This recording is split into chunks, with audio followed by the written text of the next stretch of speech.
soo dhawow adigay ku sugayaano ku sacaan batumayaane adigay ku sugayaano ku sacaan batumayaane shacabku ku salaamaya satirkay ha ku ilaaliye shacabku ku salaamaya satirkay ha ku ilaaliye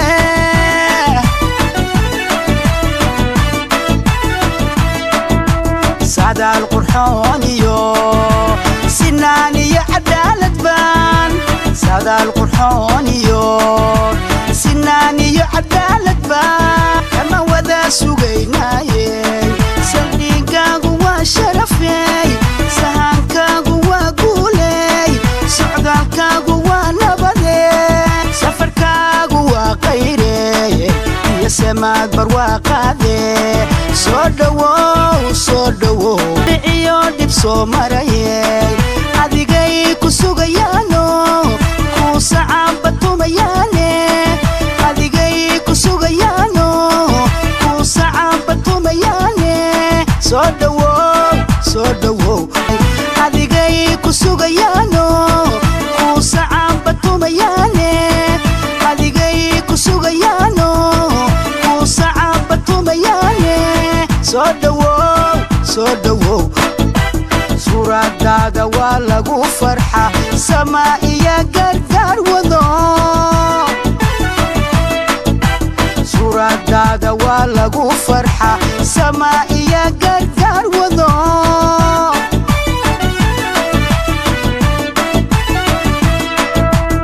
kii samaaha wade soomaalida mideeyayo سماها ودي صومالي ذا مذييو وكدبا سعوناي سورة القرآن وذا مريي صوم جستيهيو صومالي ذو السيمنتايو سفر كاقو وقيري يا سماك برواقادي صدوو بالعالمين والصلاة والسلام على رسول الله صلى الله عليه وسلم بعد السلام عليكم ورحمة الله وبركاته ما أنتوا هاي تاريخ تاي أفريقيا طبعاً كي أوغا صلمتون يلا واتن وعين كسو قلنا هاي بإذن الله تعالى سنتركا قول على اللان دقمة النوت وحا كسو قن مدحدي دولبهانتي عن سكين برو وحا كسو قن inkastoo meeshu galbeetaayo aan rag buuhooda layrkiisa aragbad badani joogo waxaa halkan ku sugan garaadkii guud ee gobolada sool sanaag iyo cayn iyo doollo garaad jaamac garaad cali waxaa ku sugan oo kale garaad jaamac garaad ismaaciil waxaa kaloo ku sugan garaadkii martida loo ahaa ee gogoshan iyo martiqaadkan kow ka ahaa garaad cabdirasaaq garaad soofe waxaa ku sugan suldaan siciid cismaan cali waxaa ku sugan oo kale ugaas maxamuud ugaas cabdilaahi waxaa kaloo ku sugan garaad cabdisalaan xasan maxamuud waxaa kaloo ku sugan garaad saleebaan buraale marti sharaf badan oo cuqaal iyo waxgarad gudoomiyaha jaamacadda bariga afrika الشيخ الدكتورة عبد الله عبد السمد waxaa kaloo isna ku sugan gudoomiyaha jaamacadda Nugaal University Professor Lafoole waxaa kaloo isna ku sugan gudoomiyihii gobolka Cayn Guuleed Maxamed Nuux Guuleed Samweyne waxaa kaloo ku furan marti sharaf badan bayralo ee ku sugan oo saddexda gobol ee dhulbahanta dega iyo dowlo afarta gobolba ka kooban Sool Sanaag iyo Cayn iyo Dowlaba waa gudidii nabadeynta beelaha ay dirirtu ku dhaxmartay ajadaheenu saddex qodob maanta ku saabsan yahay ama alla barigan iyo xafladani ku saabsan yahay waata koowaade ergada dhulbahante ee madaxdii dhulbahante shaqada ay soo qabteen in looga mahad celiyo oo ay tahay shaqo qaran oo ilaahay ku guuleeyay taasaa la rabaa inaynu uga mahad celino oo ay ka mid tahay alla barigan iyo xafladan iyo soo dhawaytan iyadoo aynu joogno magaalada deegaanka dhulbahante galbeed ugu xiga aynu joogno masaafo dheerna ay soo mareen taasi waa taa qodobka labaadna magaaladan oo muddo fara badan abaar ahayd waxgaradka iyo ismada iyo cuqaasha iyo buurtooda inay u duceeyaan in ilaahay roob siiyo waa ta saddexaad ee isbarasha ayana ku jirto qodobka saddexaad waxaa inala jooga rag badan oo ka yimi Boocame Sool Nugaal Godaalo dadkaas oo dhan waa dhulbahanta inay is arkaan oo deegaanka dhulbahanta iyo intuu baaxadda leegyahay ay arkaan waa qodobka saddexaad oo macsuulka ka mid tahay inaan isbarano oo hadhow aan la isaga sheekayno leeyahay quraxlaan xagee ku taala marqaan baanu soo aragnay magaalooyin kale quraxlaan xagee ka xigtay inaan la oran insha Allah ta'ala waxayna furi doona oo aayaadka quraanka kariimka inoo akhrin doona Sheikh Maxamed Rashiid Sheikh Xuseen falyatafadal من الشيطان الرجيم ونفخ في الصور فصعق من في السماوات ومن في الأرض إلا من شاء الله ثم نفخ فيه أخرى فإذا هم قيام ينظرون وأشرقت الأرض بنور ربها ووضع الكتاب وجيء بالنبيين وشهداء وقضي بينهم بالحق وهم لا يظلمون نحمده ونستعينه ونستغفره ونستهديه ونعوذ بالله من شرور أنفسنا ومن سيئات أعمالنا إنه من يهد الله فلا مضل له ومن يضلل فلا هادي له وأشهد أن لا إله إلا الله وحده لا شريك له وأشهد أن محمدا عبده ورسوله. السلام عليكم ورحمة الله تعالى وبركاته. أعوذ بالله من الشيطان الرجيم. قال الله تعالى في محكم تنزيله وهو أصدق القائلين: من قتل نفسا بغير نفس أو فساد فكأنما قتل الناس جميعا ومن أحياها فكأنما أحيا الناس جميعا. وحال إلهي سبحانه وتعالى آيات القرآن أو سودتي قبل كوني أفر بقولي أفرتني كوسنا أو كسودتي فوق 7 سماوات أو كلام رب العالمين أو كره الله إلهي سبحانه وتعالى أنت إن هلكن شوكتي إن لمده آياداسو حلي كستا يا وقت كستا يا ميل كستا يا مكان كستا جديدة أو عصب أو الله ليس قفك النول حيقة الدنيا ذا شوكة الله ليس oo aan la oran karin waqti fog bay soo degtay oo aan la oran karin cid gaar ah bay ku soo degtay ee la oranayo waxay ku soo degtay oo u soo degtay oo u nooshahay qofka nool maanta. Ilaahi subhanahu wa ta'ala ayada wuxuu ku yiri: man qatala nafsan bighayri nafsin aw fasadin fil ard faka'annama qatala an-nas jami'an. ورياء النبي آدم ورياء أمة محمد. إلهي سبحانه وتعالى وحلول ورهوية قفكي قفد له قفكي قفد له لما أعلم قفكي مؤمن دي له لما أعلم قفكي مسلم دي له لما أعلم قفكي عرب دي له لما أعلم قفكي عدان دي له لما أعلم قفكي مدو دي له قفكي قفد له بل يقف بغير نفس قفك أسوان حدود لقوغين فكأنما قتل الناس جميعا. إلهي سبحانه وتعالى وحو كدغيهي قفكي قفد له أما قبل هدلو أما نين هدلو أما ويل هدلو أما إسلام هدلو أما أوري هدلو قفكو دورب هدلو قفكي قفد له قفك أسان شريعة دلين أو محكمة دلين فكأنما قتل الناس جميعا. قفك أسوحو لمديهي قف دلي أمد الدمانتد. مناسبة أنا سوقات وحاوي لبا بين سوق تيم tiimka wafdida martida inoo yimi tabliiqaynta nabadda iyo wacyigelinta iyo isdhexgalka iyo farista wanaagga iyo xumaanta reebaysay way wacdoon tahay in badan bay wacdi ku soo jirtay dhul badan bay soo martay qalbigoodu waa xaadhan yahay wuu nuurayaa wuu ifayaa way isu hiloobeen nabad bay wada qaateen heshiis bay wada galeen waxaa weeye qalbigooda iyo quluubtooda iyo indhahooda iyo beerkooda iyo calooshooda wuu nuurayaa. بسم الله الرحمن الرحيم الحمد لله رب العالمين الحمد لله الذي أنزل على عبده الكتاب ولم يجعل له عوجا الحمد لله الذي له ما في السماوات وما في الأرض وله الحمد في الآخرة وهو الحكيم الخبير نقولين اسمنا عقاشة علماء دليرة هوانكا ciidamada saxaafadda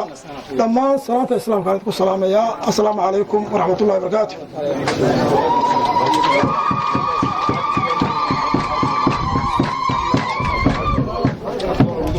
بعد السلام waxaan u mahadnaqayaa ilaahay baan awalan u mahadnaqayaa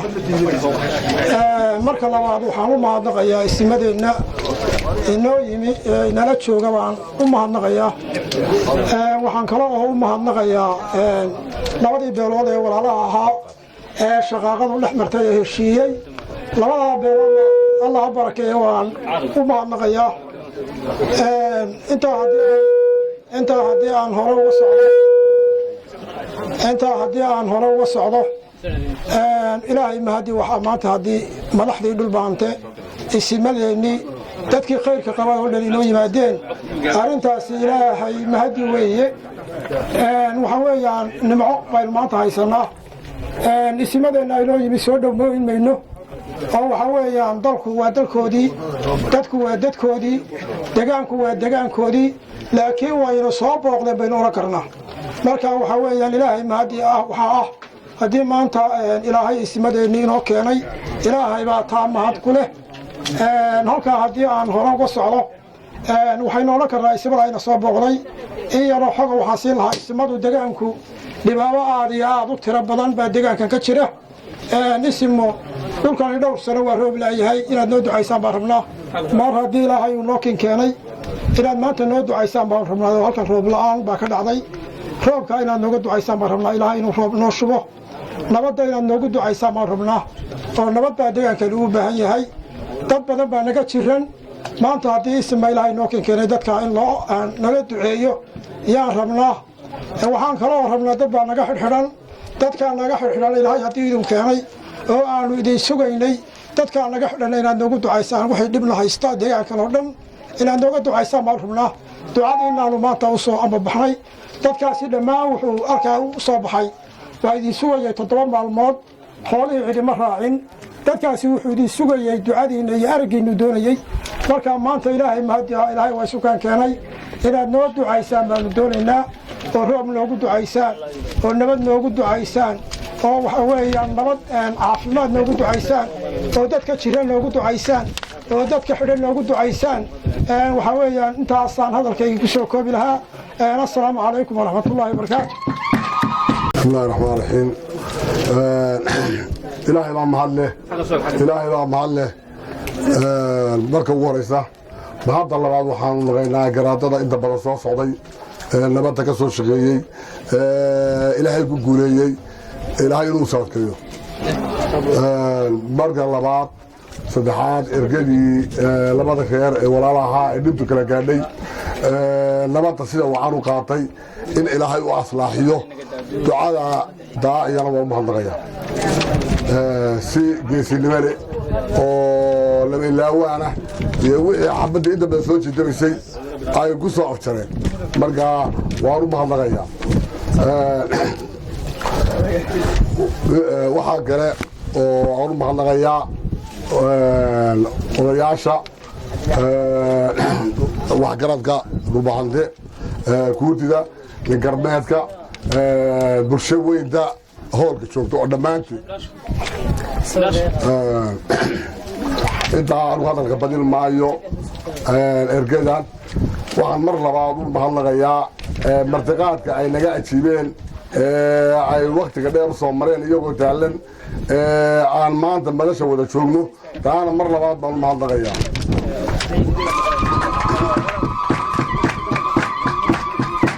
iyagoo dhulka ku fara badnaa oo jidaal dheer soo maray oo daalan hawsha ay naga cajiibeen waan u mahadnaqayaa hadalka waa la badan yahay fadin maayo abaartaa laga hadlay in nalooga duceeyo waan ka codsanaynaa isimada dhammaantood maadaama ay jidaal in badan ku jireen oo ay yihiin muxsiniin oo ay soo in badan hawl ka shaqaynayeen ajar badan leh in ducada aan kala hadlo oo ay naga duceeyaan baan ka codsanaynaa iyadoo nooc roob leh maqaalfo leh isaafgarad leh caafimaad leh nabadgelya dadka lagu wada noolaada leh waayo nabadgelyadu dee cidna kuma xidhin meel walba ka dhici kartaa waxaa dhacay ay soo xidheen in aynan la soo gaadhin oo aynan meel kale ka bilaabmin oo sidaa ay ku soo afjaranto annaga iyo khayrkeeba waa ka codsanaynaa inay ducada ku celceliyaan midda kale barasho wanaagsan meesha waa meesha u baalaysay sandarkan waa dhalaan degmada gaashaamo xuduud la leeyahay waa meesha u baalaysa gobolka doollo ama degmada danlo waxaana halkan maraya ergadii u baalaysay gobolka sool iyo cayn iyo sanaag marka haddaana waxaan ku mahadnaqayaa barashada colaadda waxaa la odhan karaa dhacday ee la qadaray faa'iidada ay keentay ka mid tahay waayo faa'iidadii dee wayna soo afjarantay faa'iidada keentayna waa isbarasho lasoo bartay waayo colaadda waa la qadaray wax qadaroo dhacay buu ahaa marka socodka intaa dala leeg ee loo soo maray waxaa la dhihi karaa ee barashada leh waa faa'iiday dhashay allah il waafaco saxaafadda ee dhammaan ka howlgalayaashii suuro geliyey ee madashan quruxda badan ku hawshooday iyo dhammaan deegaanka waxaan ku salaamayaa salaanta islaamka asalaamu calaykum waraxmatullaahi tacaala wabarakaatu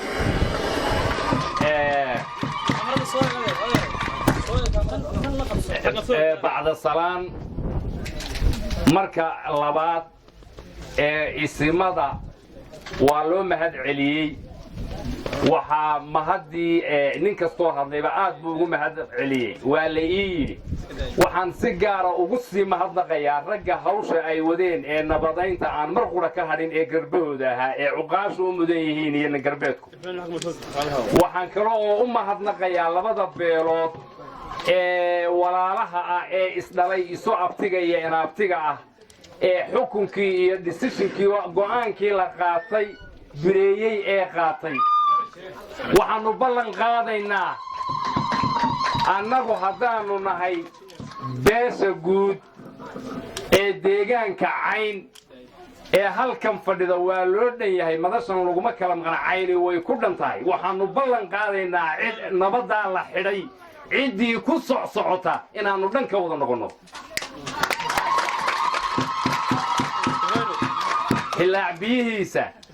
hilaac biyihiisa wuu caddaystaa waxaan u baahannahay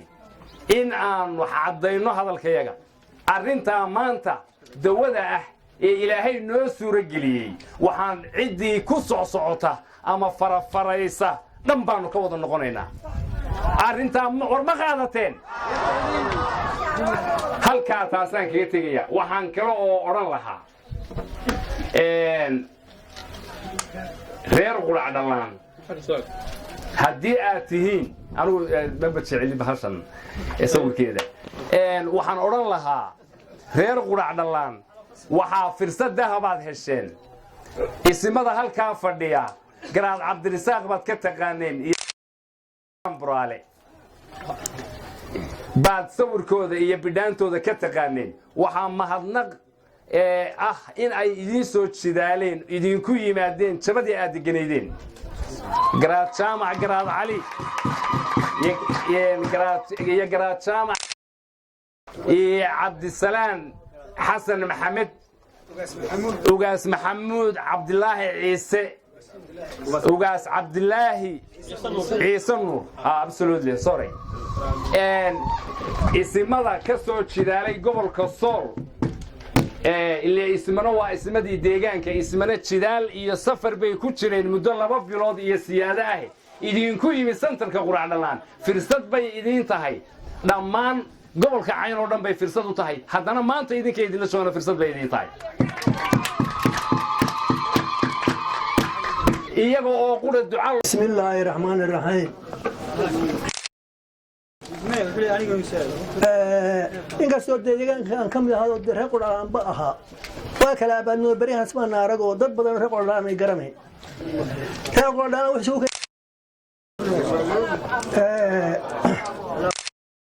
nimada lagu saxinaya awoodda hadda ma hayo waxaan bilaabayaa hadalka la yareeyaa la yiri oo dabadin maaye marka hore horta raggii hawshan galay ee madashan dhigay quruxda badan ee ummadda qaaday oo mahadnaqaya ilaahay ka abalmariyo waxaan ku xajinayaa ismada hawsheeda galay ee ku jiray nabadda ramadeeyay ee ilaahay ka aqbalay waxaa maalin ninbaa wuxuu lahaa ismada ka mid ah ismada reer buu dhul baahantay waa 12 buu yiri waxaan ma yeelay 12 maanta majority waa fadhidaa isma ma tadbaa ku fadhidaa masjideed maxaa maqan markaa 4 quraaba maqan be 3 5 baa maqan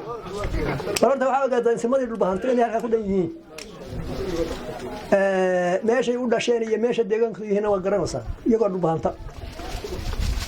marka hore hawsha ay dhameeyeen inta soo taasiileen u dib jireen soo gabagabeen ilaahay ka aqbalay ilaahay ka aqbalmariyo dawa ismu ma guud ka qabanaya oo qaar iyo culimo iyo dadka kalena isla mahadsan yahay hawsha kula jiraan dib ka maqna qoladii ergooyinka ahayd nabadda loo raadinay labada reer ku magacawnay iyaga waxaan leeyahay waano iyo wixii la oranaya waa dhamaatay hadalkan laba daqiiqo la siiyay ilmaade reeyalo ilaahay baan ku dhaashay nabadda ha garo anina ilaahay baan ku dhaashay nabadda ha garo anina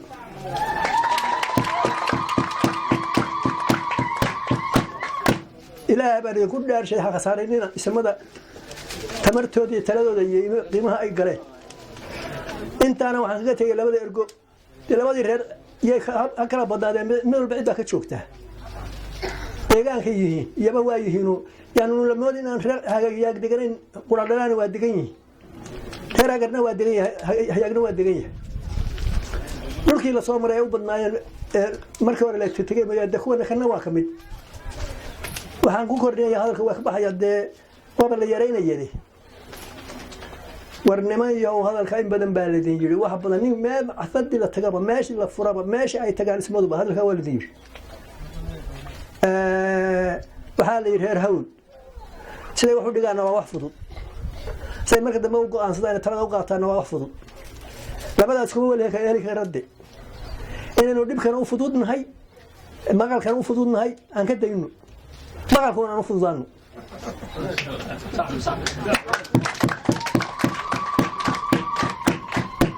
ilmaade reer gacan fudeed baa la yiri waxan taado hal yaa dhubahante reerka gacan fudeed waa reer hawl gacan fudeedkuna dagaal baa la yiri sheegaa war dagaal waa ceeb war laba reer oo soo hoostilaya ceeb way war maalin walba reer magaalada bari u dhubahanta u yeeran kari mayna ceebtayna garaba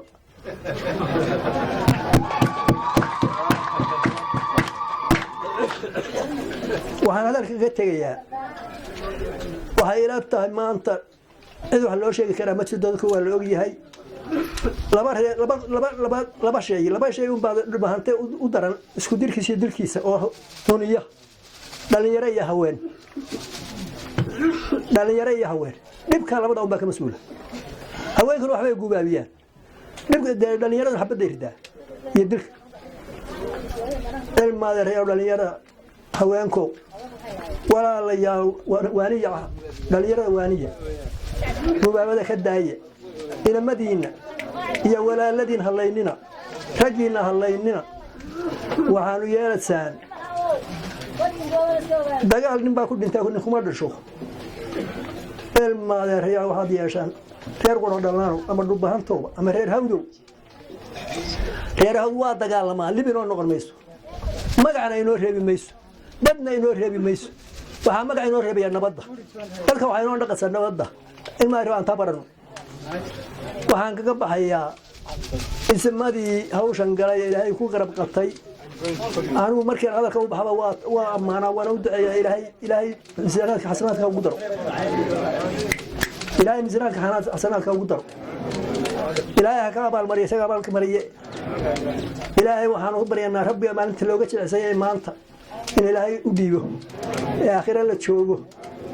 hawl weyn bay galeen ammaankuma tolkood bay u galeen laakiin in laga qaataa muhiima hawsha haddii la khasaareeyo wax dhacaan de wax waa dhacayaane aan ficil lagu daro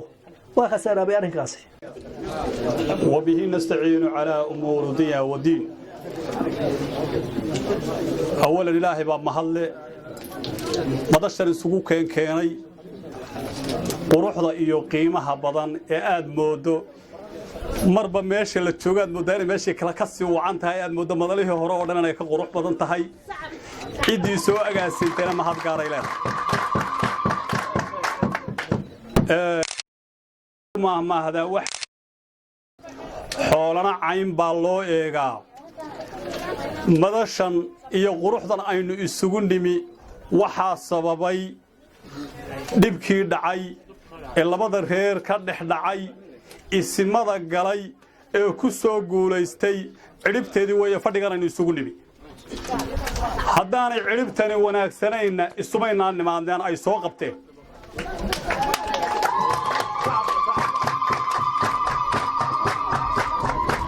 waxaa kale oo suuro geliyey inaynu madashan quruxda badan isugu nimaadno isimadu hawshii ay galeen ee labadii reer ee walaalaha ahaa ee ka aqbalay wacdigii iyo wiciidkii ay isimadoodu ula yimaadeen labadii reer ee walaalaha ahaa ee ka aqbalay baa inoo sababay iyana oo mahadda leh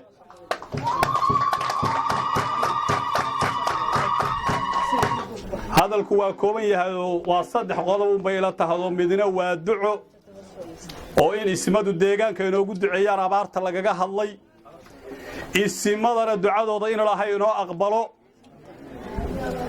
midna inaynu isimadeenna u ducayno oo waqtigii iyo wiciidkii ay bixiyeen iyo juhdigii in ilaahay miisaankooda xasanaadka ugu daro sidii la sheegay qodobka labaadna kaa weeyaan oo ilaahay waxaan ka baryaynaa isimadeenna in wixii ay soo qabteen miisaanka xasanaadka alla ugu daro oqaasha culimada aqoonyahanka bulshada dhalinyarada bahda saxaafadda raxmatullaahi tacaala wabarakaatu salaam bacdigeed alxamdulilah allah mahadleh markii deegaanka la soo qaadayey ee deegaanka la kicinayay waxaan islahaa dee kolley haddii deegaanka la soo qaado dee adna waad ku jirtaa baan islahaa laakiin dee arrintaas xoogaa waa laga yar sugado arrinta waa lagaga sugay arrintaa waayo deegaankan ka mid ahay markii axmed diiriye hadda la soo kiciyey axmed diiriye daanaaba ka sokeeya waxaa yeelay 3 kilomitir baan ka soo socday hadda guriga intaa waa lagaga masugay laakiin waxaa laygu daray mataanaha ud baa laygu daray xaggaasaa laygu hagaajiyey intaas intaa weeye waa kaftan alxamdulilah allah mahadleh arrintuna waa gabagabo laba daqiiqood baa laysa siiyey mar labaad waxaan salaamayaa reer qudhacdhallaan oo maanta gogoshan dhigay waan salaamayaa mar labaad marka labaadna waan u mahad celinayaa allah mahadleh waan mahadsantihi intaa haddaan ka gudbo in yaroo haddaad gudbigaga masuugteen in yar baan inoo sheegayaadoo danteennoo dhan ku wada saabsan tahay halkani waa santarkii qudhacdhallaan wuxuu xukumaa qabalaha meesha la yidhaahdo laalmasley iyo qabalaha xadharanka markii colaadda sokeeye halkan ay ka socotay sidaad u ogtiinba 3 magaalo ee ay santarka laga xukumo wada shaqayn baa ka dhaxaysay guddi nabadgelyoay lahaayeen nabadgelyadaa lagaga shaqayn jiray midnimay lahaayeen sidaa darteed mar hadday sidaa tahay maanta halkan magac baan uga bixinaya anigu goobtani waa goob nabadeed weeye nabad baana lagaga hadlayaa ilaahay iidankiisa waa loo soo duceeyey isamada ka soo shaqeeyey ee garad jaamac hogaaminayo ilaahay ha barakeeyo dhammaantoodba marka mar haddii nabad lagaga hadlayo ninka la yidhaahdo sheekh cabdilaahi baa wuxuu yidhi garaad cabdiqani baa halkan maxaan ku dhahdaayey nabaddii hore ee colaadda sokeeye waxaa weeye maxaan ku dhahdaayey dadkan u soo gurmaday markhaati baan ka ahay halkaa qudhacdaa waaweyn markuu joogay ee gaadiidkiisu watay garaad cabdiqani allahu raxmade waxaa waftiisa la odhan jiray saanka nabadda la odhan jiray waftidan uu garaad jaamac hogaaminayana dee weli magac waynaa bixina magac baynu bixin doonaa haddii ilaha idmo magac baynu bixin doonaa ama saankii nabaddu dabageli doonaa magac kale oo magaranaysaa dee yaanu bixin doonaa haddii alla idmo wuuna ku guulaystay ilaah idankii laakiin saddexdeenna magaalo iyagana mataanaha la odhanaya haddii alla idmo qabalaha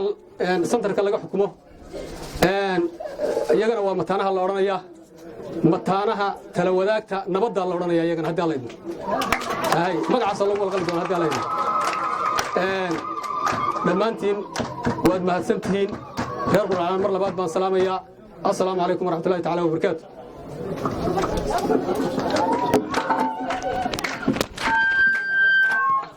shiray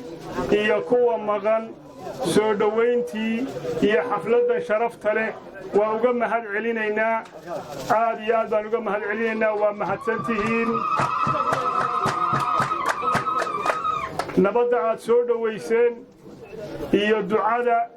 intabana waa idinka mahad celinaynaa aad iyo aad baad u mahadsantihiin waxaan u malaynayaa isimada iyo ergadii labada beelood ergadii cuqaasha lahayd ee isimada la garabka ahayd annagu saaka waxay la tahay isuna mahad celin mayno isna salaami mayno hawshii nagama dhammaan duca un baan idinka rabnaa annana waa idiin ducaynaynaa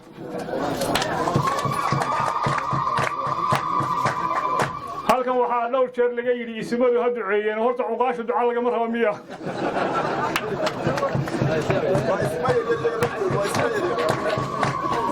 waxaan u malaynayaa halkaa laga sheegay waxaa waa 7 annagaaba ka tiro badanoo waxaa laga yaabaa inaynu ka duco badannahay taasina taa weeye aad iyo aad baad u mahadsan tihiin annagu waxaan filayaa walaalaha hawd ama mataanaha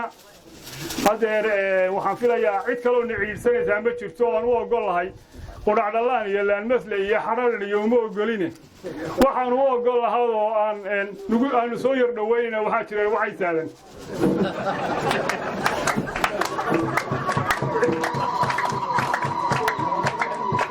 magaca naga fawdiniyo anagu gaar noo yahay intaasina intaa weeye inta kale waxaanu annagu idiin soo dhaadhicinnay oo idiin keennay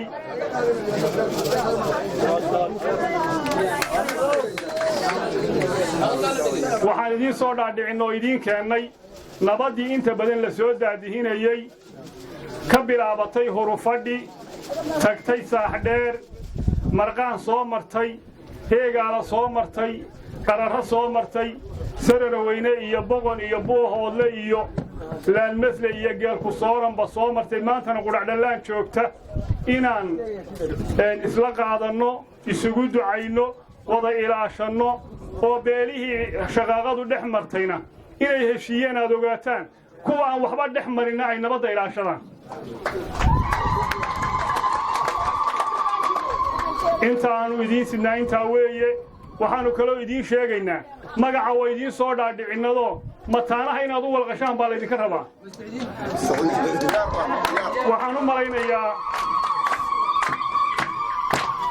u malaynayaa nabadda soo dhowaynteedii iyo qadada maanta oo walqashii mataanaha ah inaynu isugu nimid aad iyo aad baad u mahadsan tihiin wasalaamu calaykum waraxmatullaahi wabarakaatu tacaala wabarakaatu waxaan salaamayaa isimada oo ugu horeeyo garaad jaamac garaad cali garaad maxamed garaadka khayr allaha siiyo iyo garaadada kaleba waxaan u mahad celinayaa madashan quruxda badan cidda inoo soo agaasintay sidan quruxda badan inoogu soo agaasintay iyo dhammaan deegaanka qudhacdhallaan waxaan filayaa golahani waa golo nabadeed waa golo barwaaqo waa golo duco hadal badan uma baahna marka hore shalay garaad jaamac wuxuu yidhi magaca mataanaha waa inuu hana qaadaa sidii baha khayr oo kale waxaan idinka codsanaynaa sidaa ismaaciil xaaji cabdilaahi sheegay sida uu sheegay ismaaciil xaaji cabdilaahi waxaan idinka codsanaynaa inuu noo hana qaado mataanaha hawd oo aad nagula walqashaan sidaa uu sheegay jiif caaqil ismaaciil xaaji cabdilaahi xaaji cumar intaa markaan ka gudbo waxaa ila soo hadlay xalayto waxaan halkaa tusaale idinka siinayaa in ay hirgashay nabaddii ay wadeen isimada sool sanaag iyo cayn waxaa ila soo hadlay nin dhibkii ka qayb qaatay dhex maray mataanaha hawd oo dil geystay ninkaasi wuxuu yidhi waxaan diyaar u ahay in aan dibadda ka imaado isuna dhiibo ciddii aan dhibka u geystay waa war farxad leh waxay ka mid tahay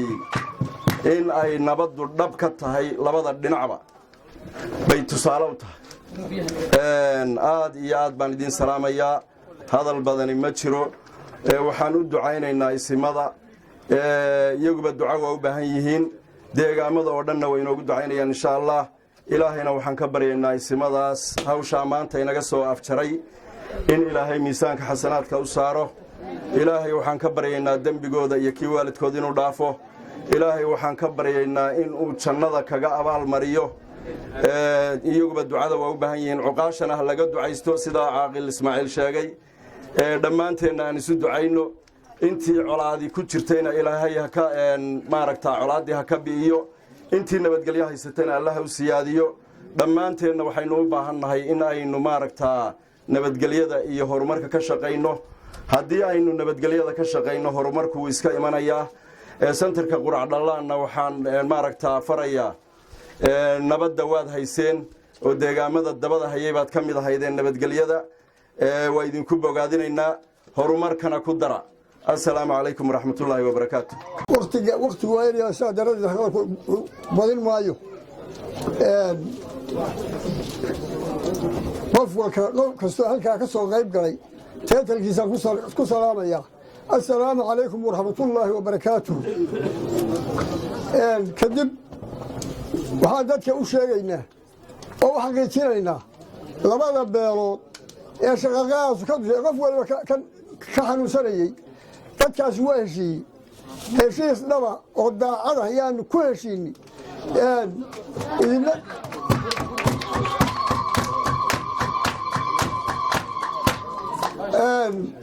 idinna waxaanu jecellahay warnaa nala ilaasha idinna nala soo gala nabaddaa nala soo gala nabaddaa waxaan kale hadalka kaga baxayaa isimadu niman dad yahow wayna ku filan yihiin horta anugu umahadnaqmay waxaan ugu mahadnaqay waajibkoodii bay guteen laakiin waa u ducaynaynaa waxaan ismada leeyahay ilaahay waxaan idiin baryay rabbigay waxaan idinka baryaynaa rabbi waxaanu idinka baryaynaa cisiga maanta halkaa aad la fadhiyaana kor inuu idinku qaado aakhirana jannatu firdowsa ilaahay idin geeyo idinkiiyo waalidiintiinniiba ismadana intaasaan leeyahay hadal baa jiray nin yariyo wuxuu yidhi waysaadan baanu bayr ku soo daraynaa wadda iskumaynaan ogeyn oo cidi ursanaysa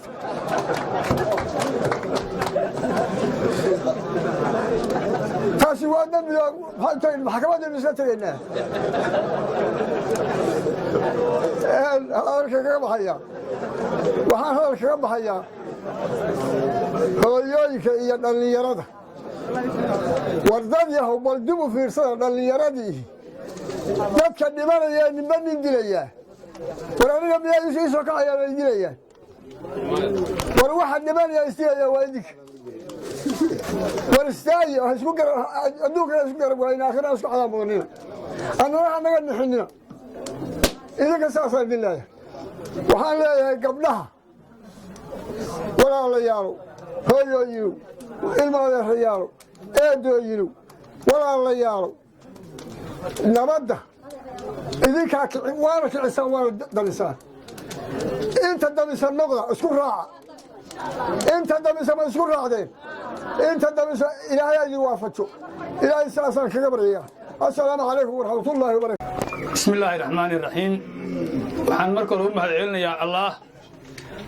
مركحيga waxaan u mahadcelinayaa madashan sharafta leh ee madal maamuuseedka ah ee qiimaha badan ee loo soo agaasimay dadkii walaalaha ahaa iyo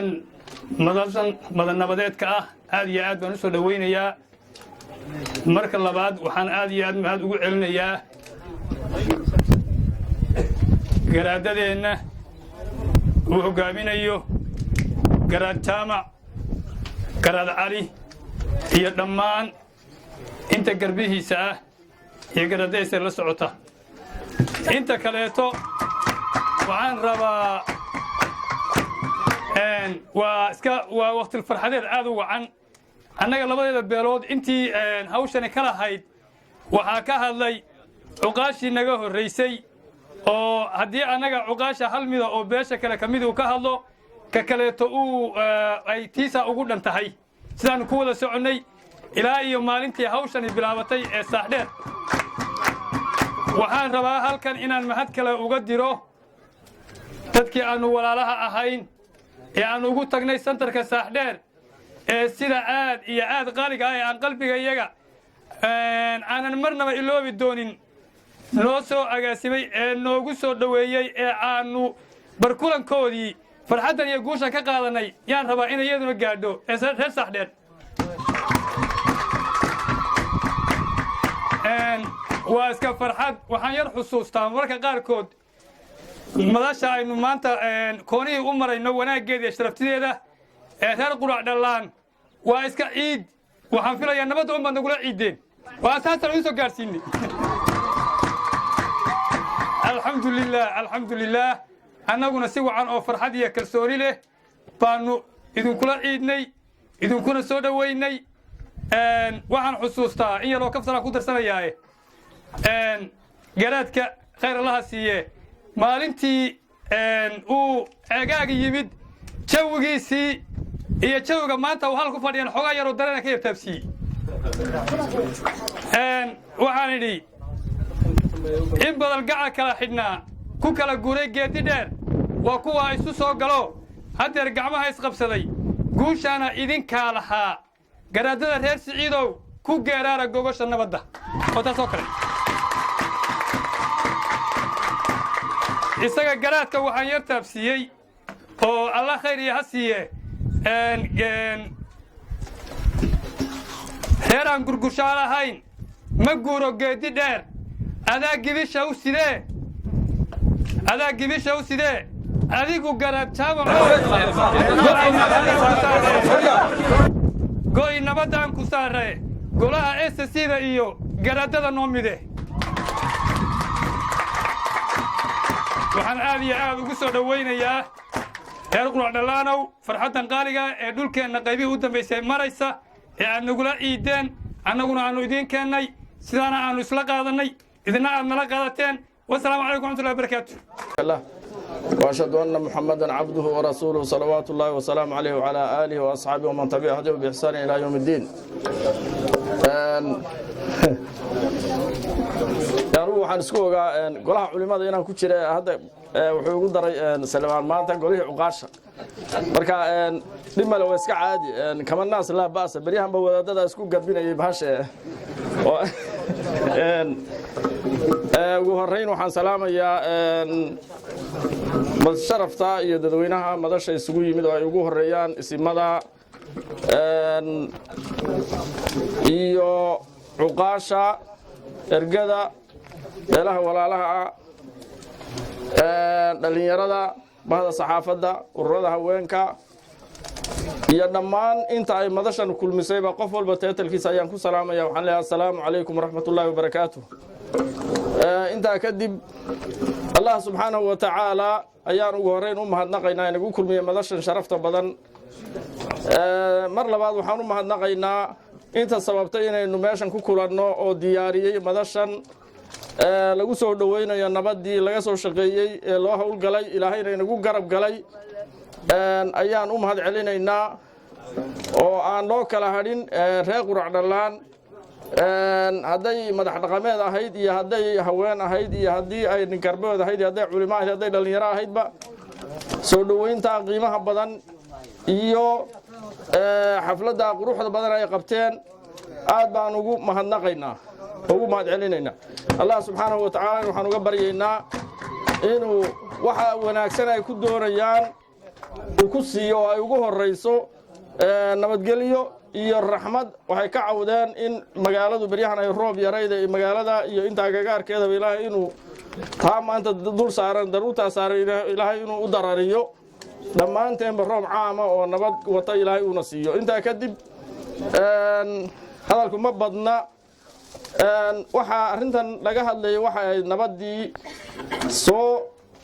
laga soo shaqeeyey isimada hormuudka ka ahaayeen oo ugu horreeyey garaad jaamac garaad cali garaad jaamac ilaaha inoo xasiliyey inoo soo gaarsiiyey halkan baynu ilaahay subxaanahu wa tacaala ugu mahadnaqaynaa. labada beelood ee walaalaha ee mataanaha hadda loo bixiyey anigu waxaan leedahay awalba mataano way ahaayeen waayo waxay ahaayeen dad sida farahaas isugu shabakadaysan bay ahaayeen oo waynu ogsoonnahay oo waa laga dheregsan yahay dad isku wada lamaansan oo walaala bay ahaayeen isku degaan ilaa maalintii ilaahay u abuuray oo isdhalay oo isku mid ah. nabiguna wuxuu yidhi sala allahu calayhi wasalam ibnu binti lqawmi minhum aw min anfusihim wiilka ibnu binti lqawm qoomka gabadhooda wiilkoodu minhum iyagu ka mid yahay baladafir waa qowlkii nabiga sala allahu calayhi wasalam nabi maxamed baa saa ina yidhi ibnu binti lqawmi qoomka gabadhooda wiilka ay dhashay minhum aw min anfusihim ama naftooduba ka mid yahay meel marka loo kala saaraa ma jiro. marka waxoogaa qoontii gaadhay ee qaadicu riximka ahaa qoontii gaadhay uunbaa halkeedii lagu soo celiyey insha allahu tacaala. taas ayaa markaa likulli jadiidin ladda wax kasta oo cusboonaada wuxuu leeyahay xiisayn buu leeyahay. taas ayaa magaca marka keentay in loo bixiyo. mar labaad waxaan halkan nin caaqila wuxuu ka yidhi nabadda markuu ka hadlayay ka soo taariikhaynayey oo nabaddii beeshan aynu deriska nahay walaalaheena ina dhex martay anigu moode waan garanaya nin weyn baan ahaa dhibaatada lagu jiray colaadda dhibkay lahayd waxa weeye yani waxa weeye wax nololihi ma jirin runtii markuu garaad cabdiqani allah u naxariistee uu xamar ka yimid annagu qaawanaanu joognay nagu soo maray waftigiisu isagoo intuu marqaaniya soo maray halkaa marqaani soo maray markuu xagga ku soo wajahnaa isla markiiba nabaddii oo iyadoo laysdhex galay oo xasishay baa maarata sanadkiiba uu dhacay qabuul bay wadatay. marka waxaan u bixinay buu yidhi tiimkiisii la socday sahanka nabadda. maantana waxayna dhex fadhiya oo nabaddii mid taa ka sokeeyo gundaheenna ka dhalatay oo colaad sokeeye ahayd tanno ka sii sokeeyeysnayd ilaahay gacmihiisa isaga iyo tiimkiisa ku soo afjaray garaad jaamac garaad cali. marka maxaa loo bixiyaa de isaguna waa saldhiggii nabadda isaga tiimkiisu saldhiggii nabadda weeye. ilaahay waxaynu ka baryaynaa subxaanahu wa tacaala nabaddu waa raxmad weeye naxariis weeye colaadduna waa cadaab weeye cadaab adduun iyo cadaab aakhiro weeye labadaba weeye waa cadaab adduun iyo cadaab aakhiro. qofkii garanaya caqli iyo damiir lehna wuu arkay wuu garanaya. nabadduna waa naxariis iyo raxmad weeye. waa loo mahad celinayaa cidda ka shaqaysa waajibka ilaahay baynu ka barinay inta ilaahay subxaanahu wa tacaala u ammaanay dadka wanaagga sameeya ilaahay u ammaanay qur-aanka in badan baad ku aragteen dad waajibkii uu saaray ilaahay ku waajibiyey gutay unbuu ilaahay inta ammaanaya. والذين آمنوا وعملوا الصالحات لهم جنات تجري جنات بيليهن ووناكسر يعني إن المسلمين والمسلمات والمؤمنين والمؤمنات والقانتين والقانتات آيات إلى لبا توان صفو رجع دمر بل ليسوا راعي لو أمانة ليسوا راعي ulaa'ika lahum maqfiratun wa ajrun cadiim baa ilaahay kusoo gabagabeeyey ammaan buu kala dul dhacay sifooyinka lagu ammaanaya waa sifooyinka waxyaabihii waajibaadka ahaa weye layna saaray oo tawxiidka ugu horeeyo marka ilaahay baa laga bartay wixii wanaag sameeya ee waajib uu lahaa guuta in la ammaano waa lagu ammaanaya markaa laakiin waxaa loo baahan yahay qofkaa la ammaanayo isagu isu arko inaanay weli dhoweyn waajibkiisi inuusan weli dhoweyn ee uusan cujbi uusan ku dhicin oo uusan odhan kuwa dhammaantay uusan isdhiganin dadka kalena ay u mahadnaqaan u mahadceliyaan u duceeyaan marka waa ku ammaanaynaa waana u ducaynaynaa waana allah subxaanahu wa tacaala waxaan uga baryaynaa cid kasta oo nabadda iyo wanaagga iyo islaaxa ka qayb qaadatay oo gacan ka geysatay yacni waxa weeye dad fara badan baa gacan ka geystay runtii dad fara badan loomaba kala hadhin baa lo odhan karaa looma kala hadhin marka cid kasta oo gacan ka geysata ilaahay subxaanahu wa tacaala waxaan uga baryaynaa inuu ilaahay subxaanahu wa tacaala aakhire iyo adduunba ilaahay uu u suubiyo jannadiina ilaahay ugu bishaareeyo ilaahay inuu jannadii ugu sidaa raxmadda ay ugu gogoldhay inuu ilaahay raxmaddiisa u waasiciyo ciddii dhibaatada iyo colaadda gacan ka geysanaysayna ee hadda ka toobad keentayna toobadda ilaahay inuu ka aqbalo ilaahay subxaana wa tacala inuu toobadda ka aqbalo oo uu dembiga ka dhaafo waxay la tahay dee cid u noqonaysa oo dambena ma jirto halkaas inagaga aasantay allah subxaanahu wa tacaala sidaasaan ka baryaynaa aad iyo aad baad u mahadsantihiin wabilaahi towfiiq asalaamu calaykum odayaasha iyo cuqaasha iyo bahda saxaafadda iyo degaankan reer qudhac dhallaan waxaan ku salaamayaa iyo cid kastoo gogashan fadhidaba assalaamu calaykum waraxmatullaahi wabarakaatu annagu waxaanu hadda aanu la soo jaan qaadnay isimadii iyo ergooyinkii ahaa tabliiqa nabadda ee wareegayay baanu la soo jaan qaadnay annagu laakiin meelo dhexaanu kaga soo darmannado waxaan u malaynayaa intaanu meelaha darma kaga soo darmannay dee ajarkii baanu la qaybsanana hadda adigu ajarkaasaanu la qaybsanana maantana halkaan la nimid ilaahay waxaan u weydiinanaa khayr iyo xasanaad baa ilahay weydiinanaa beelihii ay gogasha u dhigeen mataanaha hawd hadda la baxay ee magacyadoodii hore ka tegeyna ajarka iyo xasanaadka waa helaya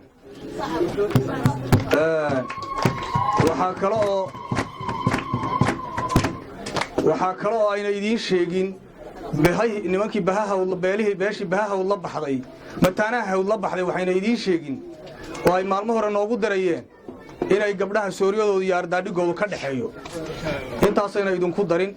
intaana annagaa idinku daranna annana waxaan u malaynayaa dee qolada la eegaysaanuna intaa markaa ka soo gudbo baa lagu soo dhoweeyey dadka dhulka lagu soo dhoweynayay markii gogashii nabadda ee saxdheer laga soo kacay marqaan baa ugu horreeyey meelo badan oo kalena waa soo marmaray waxaad nagu soo dhoweyseen haddaad tihin reer qudhac dhallaan waxaad nagu soo dhoweyseen hidiya dhaqankii oo fardihii kow ka yihiin midhihii toonka ahaana ay laba ka yihiin baad nagu soo dhoweyseen marka waxaan leenahay idinkaa ugu mudan soo dhoweynaha jirayba idinkaa ugu mudan aad baadna u mahadsan tihiin waxaan kaloo leenahay dee annagu haddaad sidaad noo soo dhoweyseen fardaha iyo noogu soo dhoweynayseen iyo wanaag iyo sharafka bilow aadan baan nahado waxba kama abaalgudi karo ilaahay baan leenahay idin abaalgudo ilaahay baan leenahay assalaamu calaykum waraxmatullahi wabarakaatu maaha malaa qolada reer bariga saleebaan malaa barayay meesha ma aha ay deegaanku ma aha bahaan qura inaad raacsan deegaanka waa fadhiya waa kaftan intaasi waxaan salaamayaa marka hore xafladan wanaagsan ee quruxda badan ee sharafka badan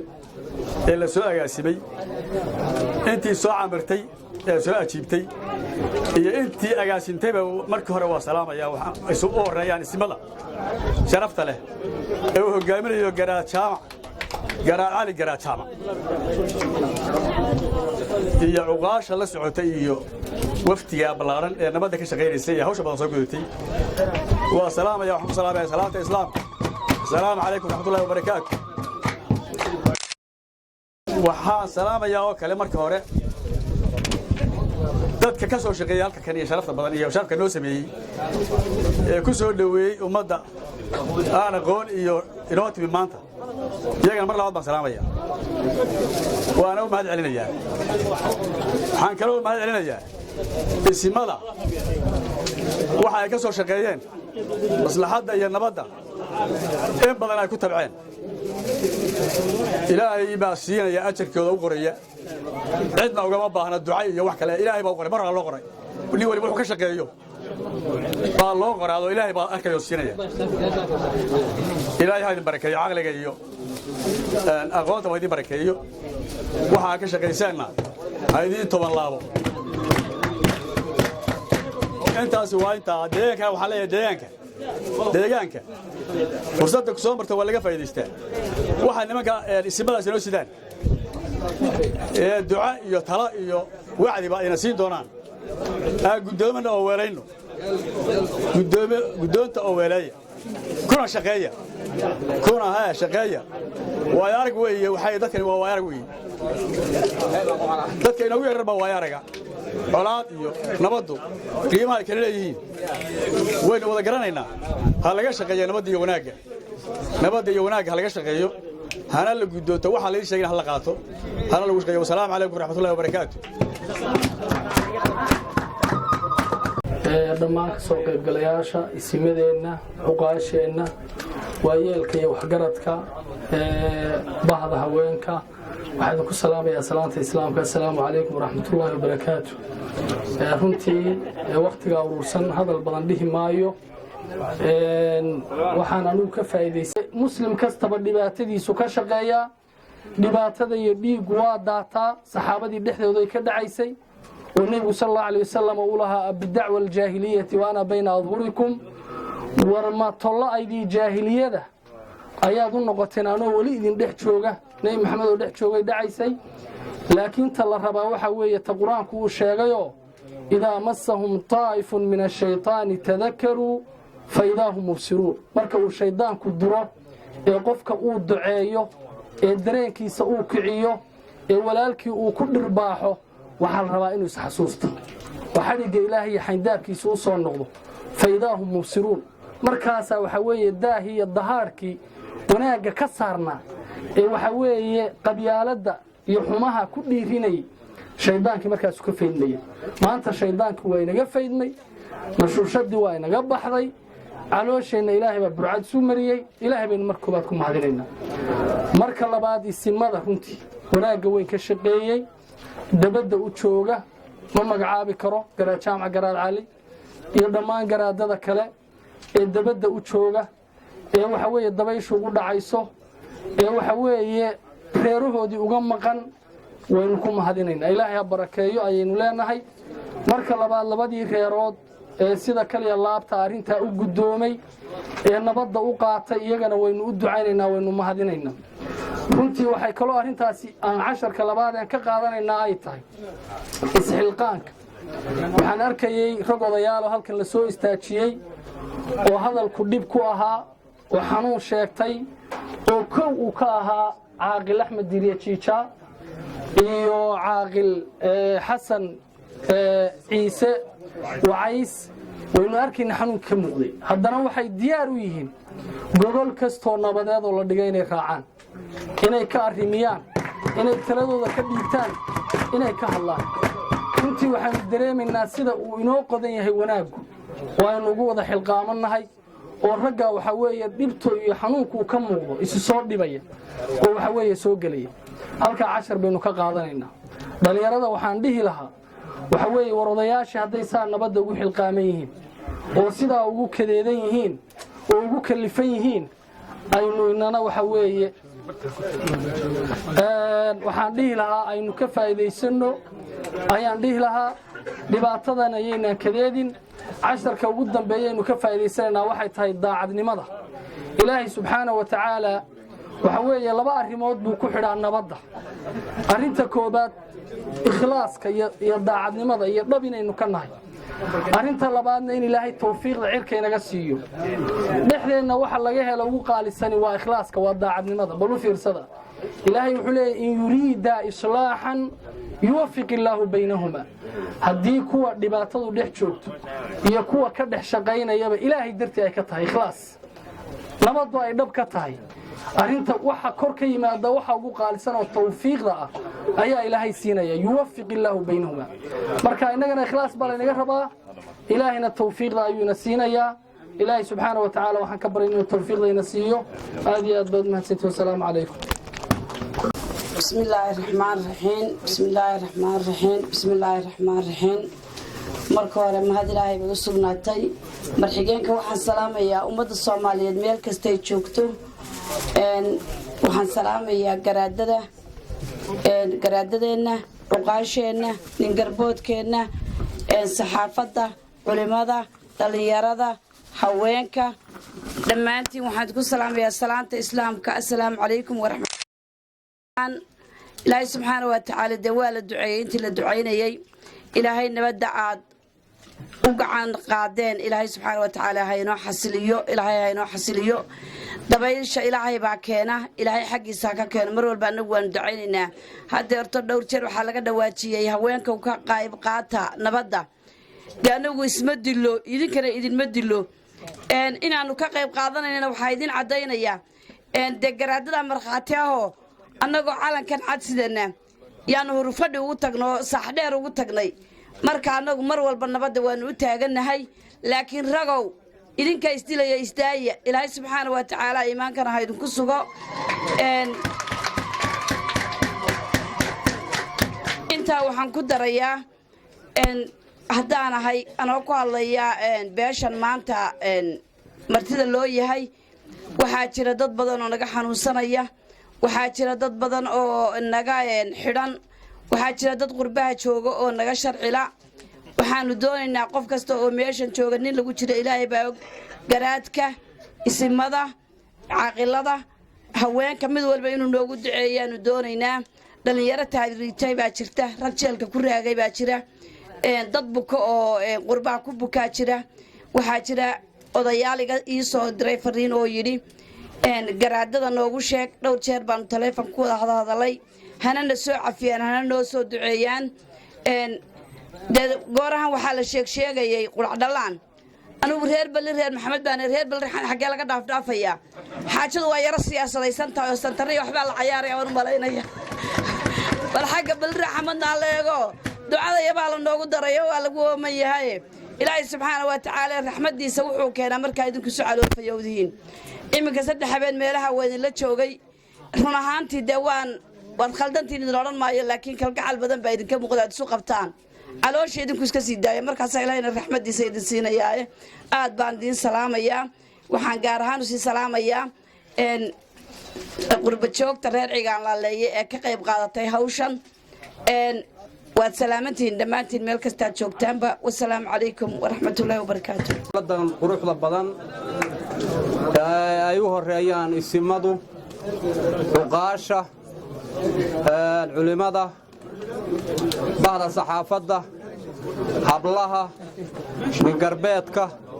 dhammaan waxaan ku salaamayaa salaanta islaamka assalaamu calaykum waraxmatullaahi wabarakaatu salaanka bacdi marka koowaad waxaan u mahad celinayaa ilaahayga inoo suurtogeliyey xafladdan quruxda badan leh ee aynu nabadda isugu nimi ee isku waansanayno ee ina abuurtay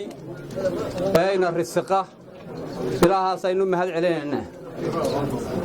mahadda labaadna waxaan siinayaa culimmada isimada ka soo shaqaysay nabadda aad oonka badan loogu qabay ee dhulka badan u soo martay mahadda labaadna waxaan siinayaa isimada mahadda labaad waxaan siinayaa beelaha walaalaha ah ee isku dhucu ka dhacay ee sida fudud u heshiiyey ee soo dhoweeyey nabaddii ee u gogol xaadhay ee masaafada badan u maray mahaddaana intaasaan siinayaa dhammaantoodba dadkoo dhan mahadda saddexaad waxaan siinayaa reerka dhigay gogoshan quruxda badan leh ee aad mooddo xafladihii horeba inay dee ay kor mareen fardaha iyo fagooraha badan sameeyey goboshan quruxda badan la inoo dhigay mahadda afraadna reerkaasaan siinayaa intaa haddaan ka gudbo waxay la tahay mahadnaq weli badan buu iska soo socday ilaah baa mahad leh in yaroo kaftan ayaan ku darsanayaa intaa kaftankaan ku darsanaya waxaa weeye aan ku soo ururinayaa horta dee nabad baa inoo dhacday wacan laakiin nabaddii waxoogaa baa laysu hoosgeliyo waa la isdhacay nimanka 3 dhardhaar baynu ahayn haddaynu dhulbahantannahay 3deeni dhardhaar mid baa la furfuray nimankii bahanugaaleed waa la furfuray markii hore waxaa lala furay lug baa lala baxo waxaa la furfuray reerkii la odhan jiray ugu qaalisnaa qayaad waxaa loo bixiyey baha khayr reerkii labaad ee tirdhaxaadkaana waa hayaago waxaa loo bixiyey mataanaha bahanugaaleed maxay ahayd mataanaha bahawd hawshaa waxay la tahay rag baa ku farayaraystay nugaal baa looga soo kacay halkanna rag baa u fadhiyey ismaaciil xaaji cabdilaahi iyo caaqil garow xaggaana sanyare iyo yaa rag baa uga soo kacay nugaal arrintaasi way jirtaa dee magdhow ha nala siiyo kun wacay saadan iyo dhowr reeroo kale naloo soo riixo arrintaa magdhow baannu ka doonaynaa nabaddana waa soo dhowaynaynaa aad iyo aad baan soo dhowaynaynaa aad iyo aad baan idin salaamaya assalaamu calaykum waraxmatullaahi wabarakaatu ka soo qayb gashay xafladdan qiimaha badan ee beesha cigaalnaaleya inoo dhigtay madashan quruxda badan waxaan ku salaamayaa salaanta islaamka assalaamu calaykum waraxmatullaahi wabarakaatu hadalku intii uu nuxur lahaa waa la yidhi waxaan filayaa degmadii beeshii labaad ee ergada nabadda waday labada beelood uu hogaaminayay garaad jaamac garaad ismaaciile nacasuntay ee xadhadhanka ku xigtay waxay ahayd qudhacdhallaan ilaahay xukunkiisa unbaa xilligu xukumay dhacdaa waxaan u malaynayaa wixii duco uruurayey in laydinku soo khatimo ayaa ilaahay qadaray madashanina waa madal ballaadhan oo qurux badan dhaqankiina waa hoos yaalla anigu santar odhan maayo qudhacdhallaan waaba degmo baaba gebigeeduba daaraha uun ha loo badiyo intaa markaan ka gudbo nabaddii way dhammaatay laba magaca baa ka soo baxay mataanaha wud oo dee labadaa beelooda magacaad maantao dhan annaga idiin bixinaya lagu warooregayo garaadka hogaaminayeyna waxaana la yidhahaa tabliiqa nabadda labadaa magacna waa ka soo baxeen waana laba magac oo khayr qabaa halkan waxaan filayaa kolley qoliya halkan markii bahaan laysku hayeystay waxaan mali waxay saadanku hawdka igu lacag badan yihiinoo qolo wali waxay annaga hanalagu daro waxay leedahay annaga hanalagu daro waxaana jira berigii hore maqli jiray geed quwaax dee intii geed quwaaxaydi baana bahaan geed quwaax u bixiya aniguna kulaguwa qabsan qolyahaas ay uga badbaadaan qoladanna kolley reer qudhacdhallaanna isimaduna waa u ducaynayaan annaguna waa u ducaynaynaa ilaahay ha barakeeyo wixii ka bukana ilaahay ha caafiyo annagu qoladan horaanu iqiinaanoo yar baan iqiinado dhulbaantaha hawdu wa iska xignaa geelaygiiyo geelooda isku sumada cigaalnaaleya baadidana birqaha bawdadaa baanu leenaho geelona waa isku qabsannaa geel kaloo hawdaan isku hoodnayna ma jiro assalaamu calaykum waraxmatullaahi wabarakaatu unbaa la isugu yimaadaa weli maan arag madal ama isima ha soo qabanqaabiyaan ama cuqaale ha soo qabanqaabisa habis cid kale ha soo qabanqaabisee horumar lagaga sheekaynayo war hadda midna ogaado oo haddaynaan horumarka u dhaqaaqin oo aan dadka horumar lagu jeedin sidii berigii shubanbiyoodka nugu dhacday oo kale idinku dhacaysa berigii shubanbiyoodka baa markaannu shaqada bilownay oonaan khibrad badan lahayn baannu dadka uun faleembooyin u berriminay ilaa dawladdii etoobiya noo timi oo wax la karantiimeeyey oo dadkii la xanibay oo barnaamijkii si kale looga shaqeeyey xanuunkii maannaan soo afjarin haddii aynaan horumarka u jeesan oo aan dadka qoriga laga dhigin oo sistam kale looga shaqayninna kii oo kale unbay noqonaysaa mar walba waxaynu dhaqaale ku burburinaynaa laba reeroo aynu heshiisiinno insha allahu tacaalaa curaddii nabaddu waxay noqotay baha khayr alxamdulilahi rabbilcaalamiin sistamkii iyo waayo aragnimadiina waa kuwa inugu dhaqay waxaan leeyahay ilaahay tan guri dambays ha inooga dhigo oo mid dambe inaguma soo celiyo insha allahu tacaala bal barnaamijka horumarka ee la bilaabay ee wadooyin kale ee wax walba lana warbuuhoodla wadadii xitaa dhex maraysay waa burburtay war bal tala aan isugu nimaadnay simaduna qorshaha ku dirsadaan wasalaamu calaykum waraxmatullahi wabarakaatu aad iyo aad u mahadsan yahay doctor cabdifataax intaa waxaynu ku soo afmeeraynaa qayb ka mida xafladan quruxda badan ee ay hogaaminayaan isimada cuqaasha waxgaradka culimmada gabdhaha bada saxaafadda assalaamu calaykum waraxmatullaahi wabarakaatu hadal badan imahan waxaanu labadii mirir mid baaba la gooyey baan u malaynaya mid baaba hadhaan u malaynayaa horta hadalku dee haddii uu dhammaado waa uun qofka kicigun weeyi waxaa weeye mid waa nabadda nabaddaasi way dhammaatay si fiican bay u dhammaatay haddii aannu nahay dadkii gocon dhaale iyo ceegaag ku soo gaadhay markii dhibtu dhacday ee u kala dab qaadayey labada beelood iyo xaajada xoolaha iyo dee ninkii soo carrabiyey ama ogaa ama yaa laga waraystaa baqdintiinna haysay iyo walwalkiinna hayey iyo dhibaatadii markii horena haysay waxaa naga bi'iyey labadii beelood khayr allaha siiyey u duceeye waxay nagaga bi'iyeen markii hore waa noo qabsoomeen oo xabad joojintii iyo ciidan kala rariddii iyo nabadda inay u qoor dhiibtaan bay naga oggolaadeen mar labaadkii waxay naga oggolaadeen markaannu nidhi waxaa laydiin rarayaa saaxdheer qorshaha ugumay jirin laakiin waxay ka xishoodeen inayna khilaafaan annana halkaa waxaanu geynay sababa awgood taana way ku mahadsanyen wayna aqbaleen ta kale waxaannu ka baqaynay yaa u garniqi doona see loo geli doonaa ma sharci baad ku gashaan ma hadda guddi baad u qaybisaan dhib badan baana haysay lama kala seexan waxaannu aan ku dayno inay wada hadlaan iyagu marka hore haba diideene kolley wayna diidayaan waana aqbaleen wax maalinka yar bay ku soo dhammeeyeen qoladii hore dacfaddii hore 6 saacadood meelahaas ku soo dhammeeyeen tii kalena galabtii way istaba raaciyeen go'aanka la qoray mid laguma dirin mid kumaanu darin anagu xogaa garaxa isimadu iyo magaranaysaa ay boonka ay dhex dhigeen mooyaan waxaa sharaftaa iyo gobonnimadaa keenay labada beelood khayr allaha siiyo waxba annagu uma maarahalleen taa ogaada horta waxaa la doonayaa bini aadanku carab iyo ilka isugu dhow way isqaniinaan baa layidhi haddii ifanba dhibiba timaado ilaahay naguma keeneen in laga shidaal qaato labada beelood siday wax u galeen ee danahooda ugu soo dhowaadeen ee ummadda xaq dhowreen waxaan kale oo taa ogaada horta waxaan ku darayaa waxaa jira baa le maamul iyo maarayn qof aato ama qaran ha aatee wax waa la maamuli karaa laakiin maaraynta hadduu waado waa dhibaato guriga haddeerto waa dhisi karaa waa maamul intee baan ku dhisi karaa muddo badan soo maa waa intee ku dumin karaa wax yardee waa in la ilaaliyaa sa aynu u ilaashanaa giddigeenba kuwa qaatay iyo kuwa kaleba nabadda ilaaliyaan ma aha colaaddu inay ka imanayso iyo dhibtu kuwii waxisyeelay oo qura maaha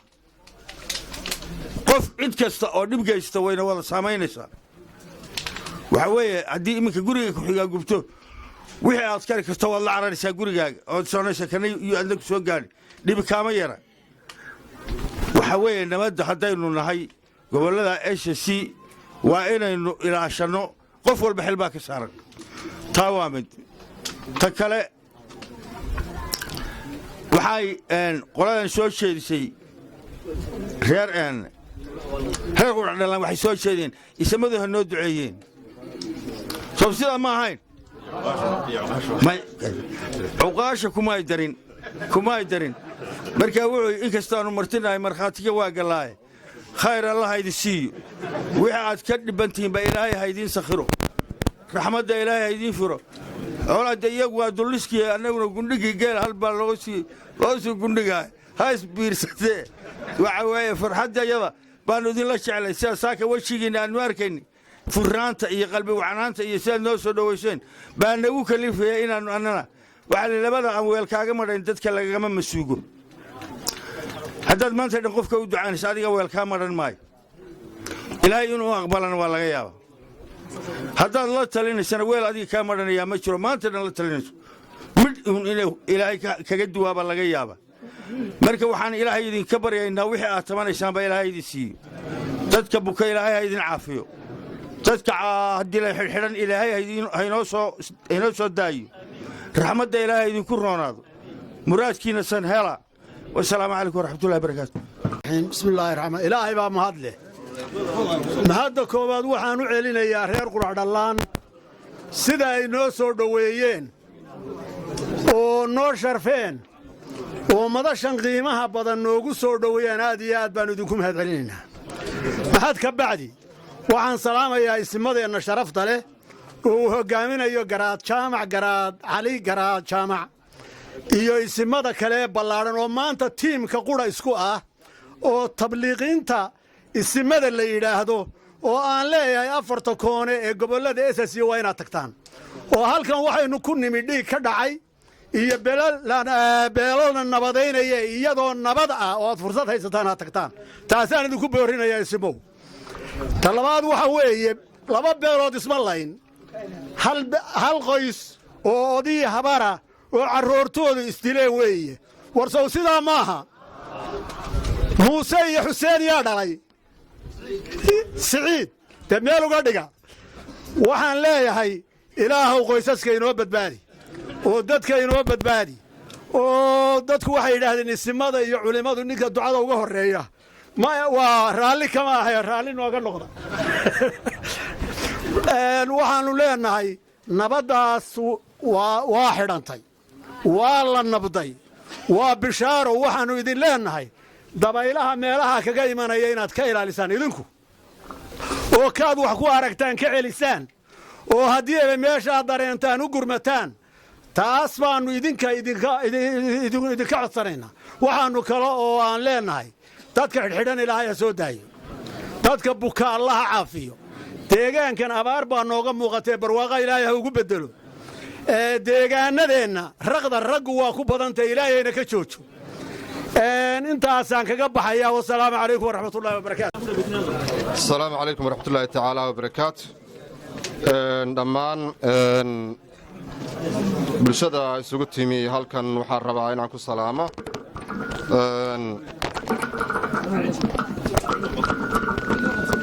waxaan ku salaamayaa salaanta islaamka asalaamu calaykum waraxmatullaahi tacaala wabarakaatu qof walba teatarkiisa raba inaan ku salaamo hadalkaa gebagaba ah waxaan rabaa inaan soo koobo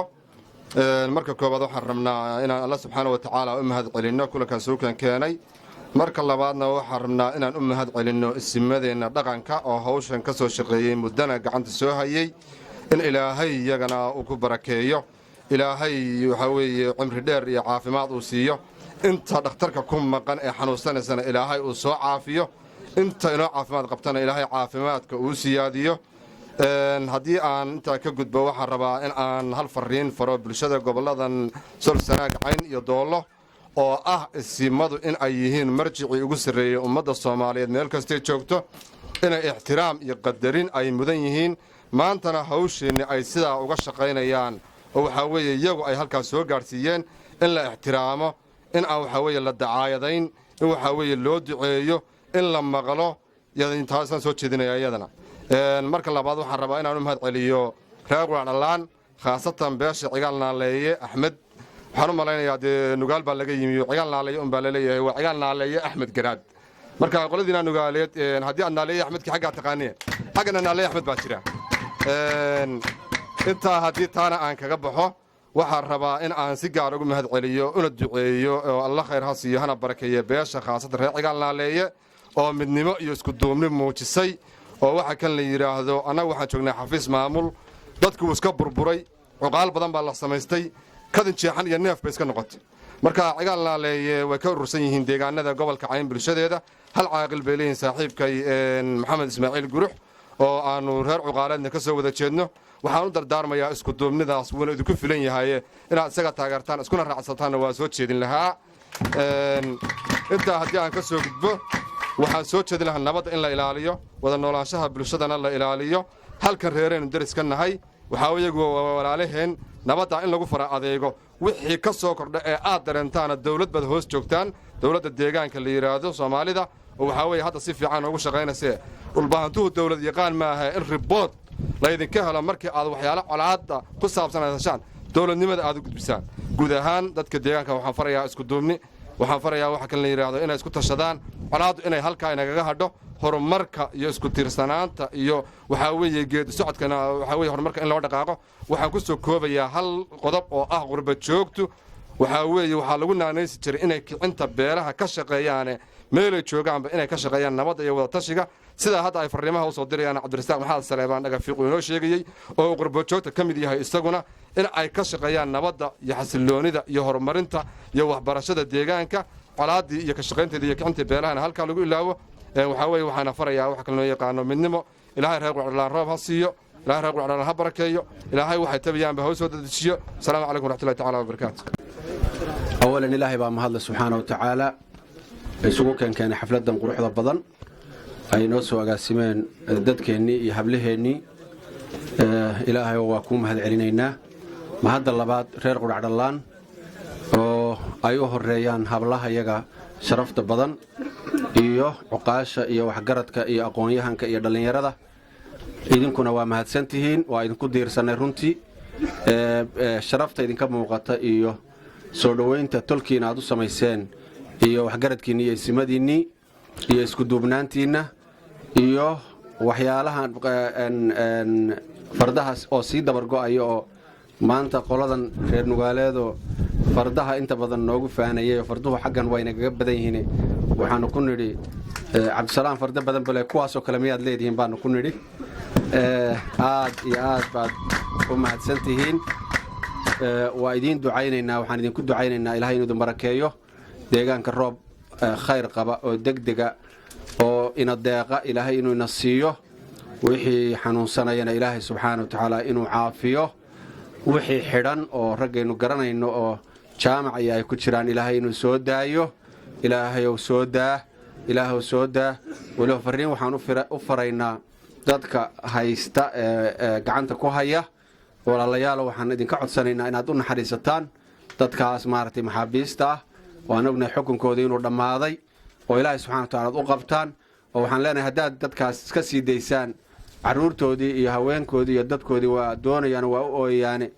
idinkana waxaan leenahay haddaad sii daysaan oo hadalkayga aad maqashaan ilaahay ha idin barakeeyo ayaannu idin leenahay marka waxaan leenahay muraadadeenna ilaahay isagaa oge kuwa aynu garanayno iyo kuwa aynaan garanaynba reer qurcadhalaana ilaahay ha idin siiyo dhammaanteenna allahay hayna siiyo intan iyo intii dhashayna ilaahay ha cafiyo ilaahay ducada haynoo aqbalo simadiinnuna waa idiin ducayn doonaan insha allahu tacaala qalbi idin rabana waa idinku yimaadeen taladana waxaan odhan lahaa waxyaalaha laynugula taliyey sida badan loo soo sheegay ama ha ahaadeen cuqaashii nabadda ka soo shaqaysay ama walaalihii labada beelood ha noqdeen taladaa aynu qaadanno arrinteennuna ha noqoto inaynu u mudowno khayrka weliba marka aynu shirka joogno ee iswacdiyayno iyo marka aynu bannaanka joogno waxaa wanaagsan inaynu ama isku mid noqonno ama isu dhowaanno ballanteennu waxa weeye inaynu midowno khayrka u midowno sharkana iskaga tagno waxaadna ogaataa qof walowba haddii aad khayr ka shaqayso nabaddu waa khayr qaraabo xidhiidhintu waa khayr horumarku waa khayr ayu shay qof miskiina inaad wax siisaa waa khayr haddaad khayrka iyo wanaagga ka shaqayso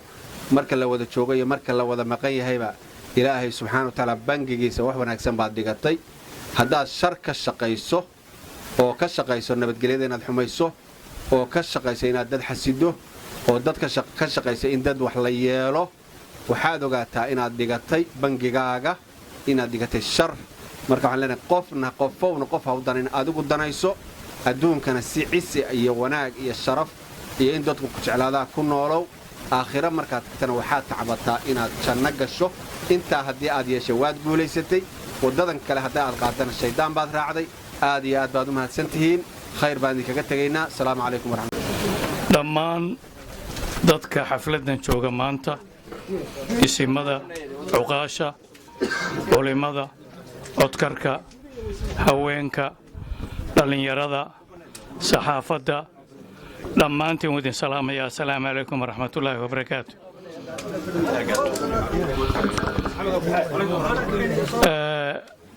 wakhtigu waa wakhti dambe hadal wuu dhammaaday wixii la isfarayey waa la isfaray waa la ducaystay runtii qofka soo kaca inuu uun wax iska baadhbaadhamayo wax hadhay ma jiraan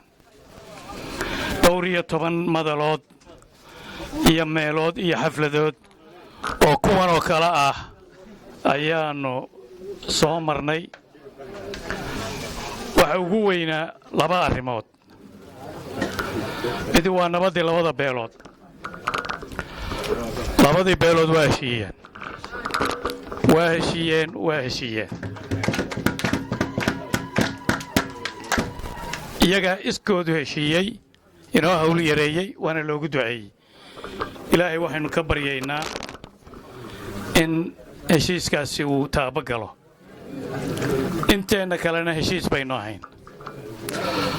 nugaal waxbaa ka jirjira isimadii waa kuwa nala socda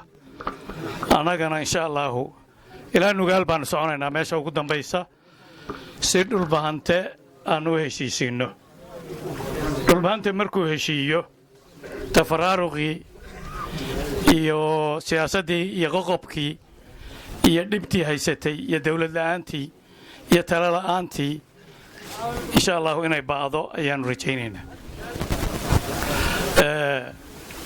mahadnaq badan baa isimada loo mahadnaqay isimadu horta 2 arrimoodba mahadnaqa iyagu keligood iskama leh intaaba waxaa la shaqaynayay dadweyne cuqaal culimo waxgarad hawsha badankeedana iyagaaba qabanayay ta labaadna waxa weeye shaqadani dee waabatoodii simadu laa shukri cala alwaajib shaqadoodii bay qabsanayeen haddii ay hore uga gaabiyeen iyo haddii la maqli waayey oo hadda la maqlay dirkaba shaqada iyadii baannu qabsanaynay runtii waannu ku faraxsannahay wanaagga aannu la kulannay maanta dhiirigelin badan baannu hellay howlihii reerka boodhkaannu ka tumayna hadda laga bilaabo insha allaahu noogu soo duceeyeen cid waliba reerkaannu u tagnaaba waxaannu halkan kala kulannay iyo wax la mida inaannu kala kulanno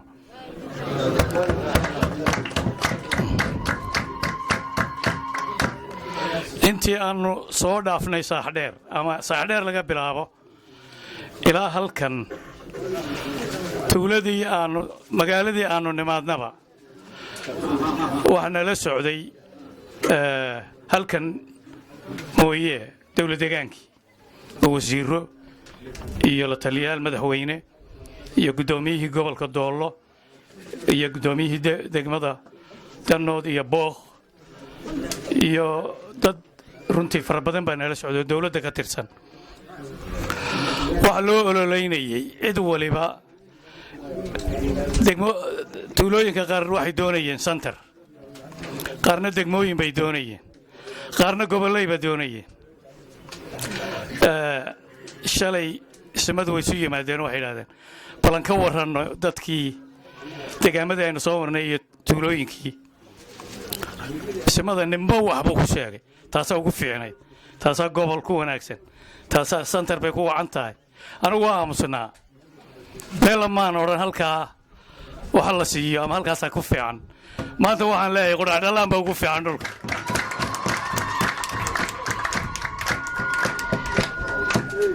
waxaan ilaahay ka baryayaa wax allaale waxaad naga codsateen ee dhib ah ee reer qudhacdhallaan ay ka cabanayeen ama noogu yeedheen in ilaahay ka dulqaado in ilaahay roob iyo raxmaad degdega siiyo in ilaahay dadka xidhan ee la sheegayo meel kasta ha ku xidhnaadeene ilaahay soo furfuro isagaa furfuri kare eh in ilaahay siiyo barwaaqo iyo nabad sida dadka kaleba hadda ay barwaaqo u joogaan iyagoo abaar bay joogaan hadda magaaladu intan waa inaga soo dhoweyn fiicnaan lahayd waa ka dad badnaan lahayd meel abaarabaa dadka intaa la egi isugu yimi oo ku tabcay waxaad dareemi kartaan sida ay qalbigooda iyo niyaddoodu u wanaagsan yihiin ilaahay ha inoo aqbalo waa ka baxaya wasalaamu calaykum waraxmatullaahi wabarakaatu الرحمن الرحيم بسم الله الرحمن الرحيم الحمد لله رب العالمين اسمada culimada cuqaasha guurtida dadkan quruxda badan ee reer qurac dhalaan dhammaantiin salaamu calaykum waraxmatullaahi wabarakaatu salaan kadib reer qurac dhalaan casuumadoodu way horraysay sidii ragga qaar u sheegeen sanyare iyo waxayna casuumeen markaannu xadhaadhanka nimi bay noo yimaadeen annagoo sidaan haddeer u faraxsannay aan u faraxsanayn bay noo yimaadeen waxaannu u ballan qaadnay haddii ilaha idmo inaannu soo noqodka marka dadku soo heshiiyo aannu u imanayno oo markaasaa ducadayada si fiican loo aqbalayaa haddeer waxbaa naga sii aheenna sugaannu ku nidhi annagoo faraxsan oo dadkii soo heshiisiinnay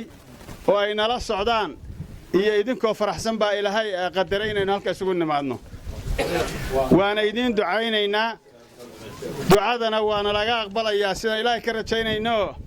3 arrimood oo ducada lagu aqbalaba maanta waa ku sugannahay mar weeyo golihii dhaqankaanu nahay idinkaana caleema saaray oo karaamadiinninna saaray marna safar baanu nahay oo safarka waa laga ducaystaa marna madluub baanu dhinac ka nahayoo sida dhulbaanta u nooliyay kuma faraxsanin 3 arrimoodba ducada waana looga aqbalayaa arrinta kale aan rabay inaan ka hadlo waxa weeye soo dhowayntiinna quruxda badan oo midhuhu ku jiraan midho nalama sir idinka ka hor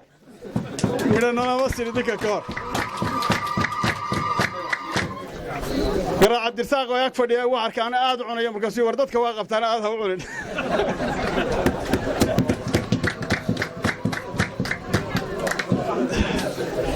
garaadku waana igu socday wuxuu fardaha markii aanu fardaha faalaynaynay fardaha waxaan xaggay ka cabbaan fardihiinnu waxaa la barkadaha laga waraabiyaa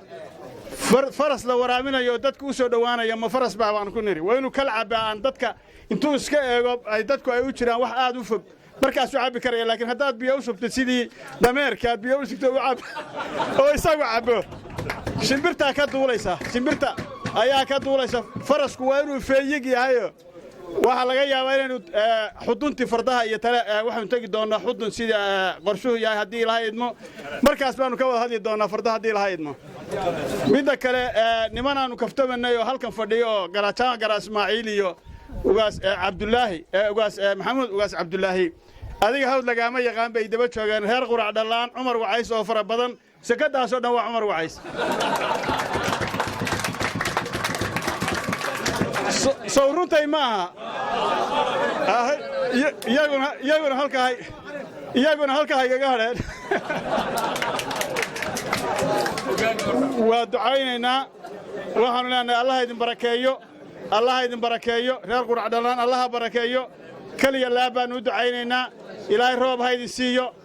dadka xidhxidhan allaha sii daayo meel kastay ku xidhan yihiin gabdhaha allaha barakeeyo ilaahay caafimaad ha siiyo ilaahay roobka ha idinku soo dhaqsado caafimaad allaha idin siiyo dadka walaalaynu heshiinnay ilaahay sidaa heshiiskooda ha ku dhammaystiro dad iyo dunyo allah idin barakeeyo carruurta yaryar iyo cilmiga iyo caqliga allah idin barakeeyo asalaamu calaykum waraxmatullahi wabarakaatu asalaamu calaykum waraxmatullaahi wabarakaatu waxaan salaamayaa isimada cuqaasha waxgaradka reer qurac dhallaan hooyooyinka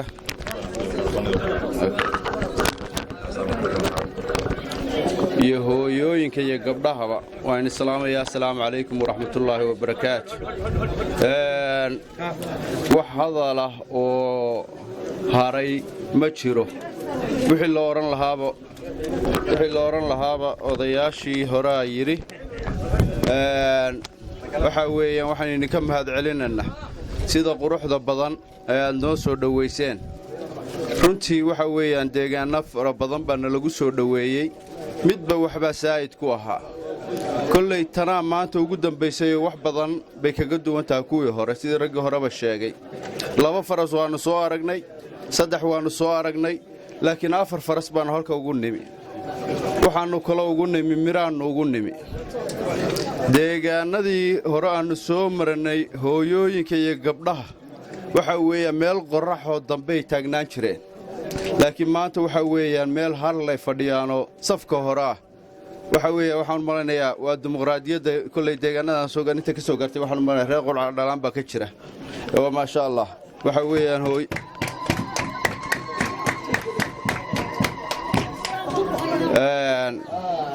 waxa weeyaan tii nabadda waa laga hadlay nabaddaas way xihan tahay gebagabadeediina waxa weeyaan haddii ilaahayd maceegaag baa lagu soo gebagabaynayaa inaynu adkaysanno dhammaanteen ayaa runtii loo baahan yahay weliba dhallinyarada balwadahan faraha badan ee waxa weeyaan aad looga cabanayo baryahan dambe oo weliba dhinacan hawdka iyo waxa weeyaan deegaannada buuhoodle u dhowoo dhan waxa weeyaan aad looga cabanayo inaynu dhallinyaradeenana ilaashanno una ducayno inuu ilaahay inoo soo hanuuniyo anugu intaasun baan odhanlayaa ilaahay waxaannu ka baryaynaa raxmaad khayr qabannu ka baryaynaa ilaahay waxaannu ka baryaynaa intay bugta inuu ilaahay caafimaad siiyo ilaahay waxaannu ka baryaynaa awlaadda iyo carruurta iyo hooyooyinkaba allaha inii barakeeyo ilaahay raxmaad khayr qaba hayna siiyo intii awlaad doonayso aan ilaahay siin ilaahay waxaannu uga baryaynaa awlaad khayr qabto inuu ilaahay siiyo allahumma salli calaa sayidina maxamed بسم الله الرحمن الرحيم الحمد لله رب العالمين mahad ilaahay baa iskale mahad allah iskale mahad mudnaantaynu innagu wax ku leenahay mahadda ilaahay baa iskale hodo wax loo mahadnaqa rabbi baa ah mudnaantuna waxaa weeye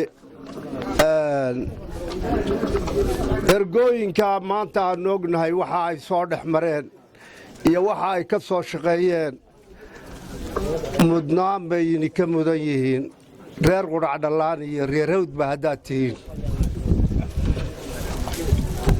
dhismada halkaa iyo cuqaasha fiicane la socota iyo culimo jundigooda waxay ku lumiyeen inay maanta dhibaatada buuhoodle agagaarihiisa ka jirta ay isku dayaan inay wax ka qabtaan ilaahayna waa ku guuleeyey ilaahay weyne waaxid ahaana waa ku guuleeyey ilaahay waa ku guuleeyey waa mahad ilaahay miisaankeedana mudnaanta labada beeloode loo garnaqayey ee arlada loo marayeyna kuwa maanta wax wacan qaatay weeye wax wacan kuwa qaatay weeye tolkood bay u dhaganuglaadeen tolkood iyay u dhaganuglaadeen anuu talaan inii hayaa maanta reer qudhacdhallaanow way sognahay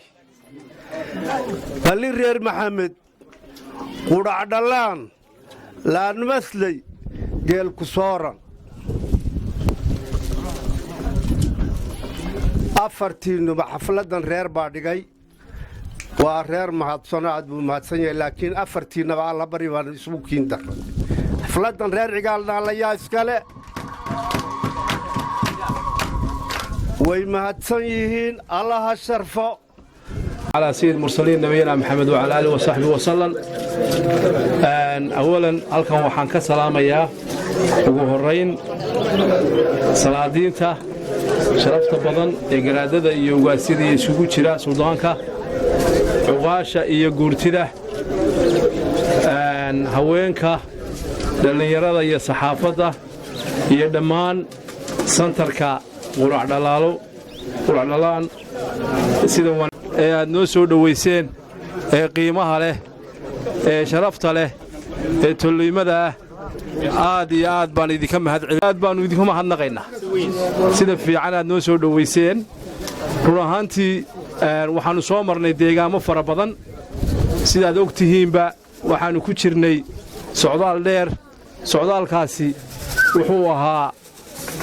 dadkii labada beelood ee hagar iyo hayaag ee hadda la baxay mataanaha hawd oo aannu deegaamadii soo marayna bay ahayd quracdhalaan xafladdan maanta qiimaha badan ee sharafta badan bil 5 cisha ka hor ayaa invitationkooda noo yimi waxaannu joognay magaalada la yidhaahdo horifadhi baannu joognay waxaannu ugu dambaysiinnay oo aannu waxaa weeye magaalada aannu tii ugu dambaysay uga dhignay hawdka annagaa ogayno waa taannu maanta ugu talagallay wey runtii hadalku waxaa leeyahay hana koobnaado hana yaraado waxna ha laga garto aad iyo aad baannu idinka mahad celinaynaa sida wanaagsan aad noo soo dhowayseen ayadoo nooga kula hadhin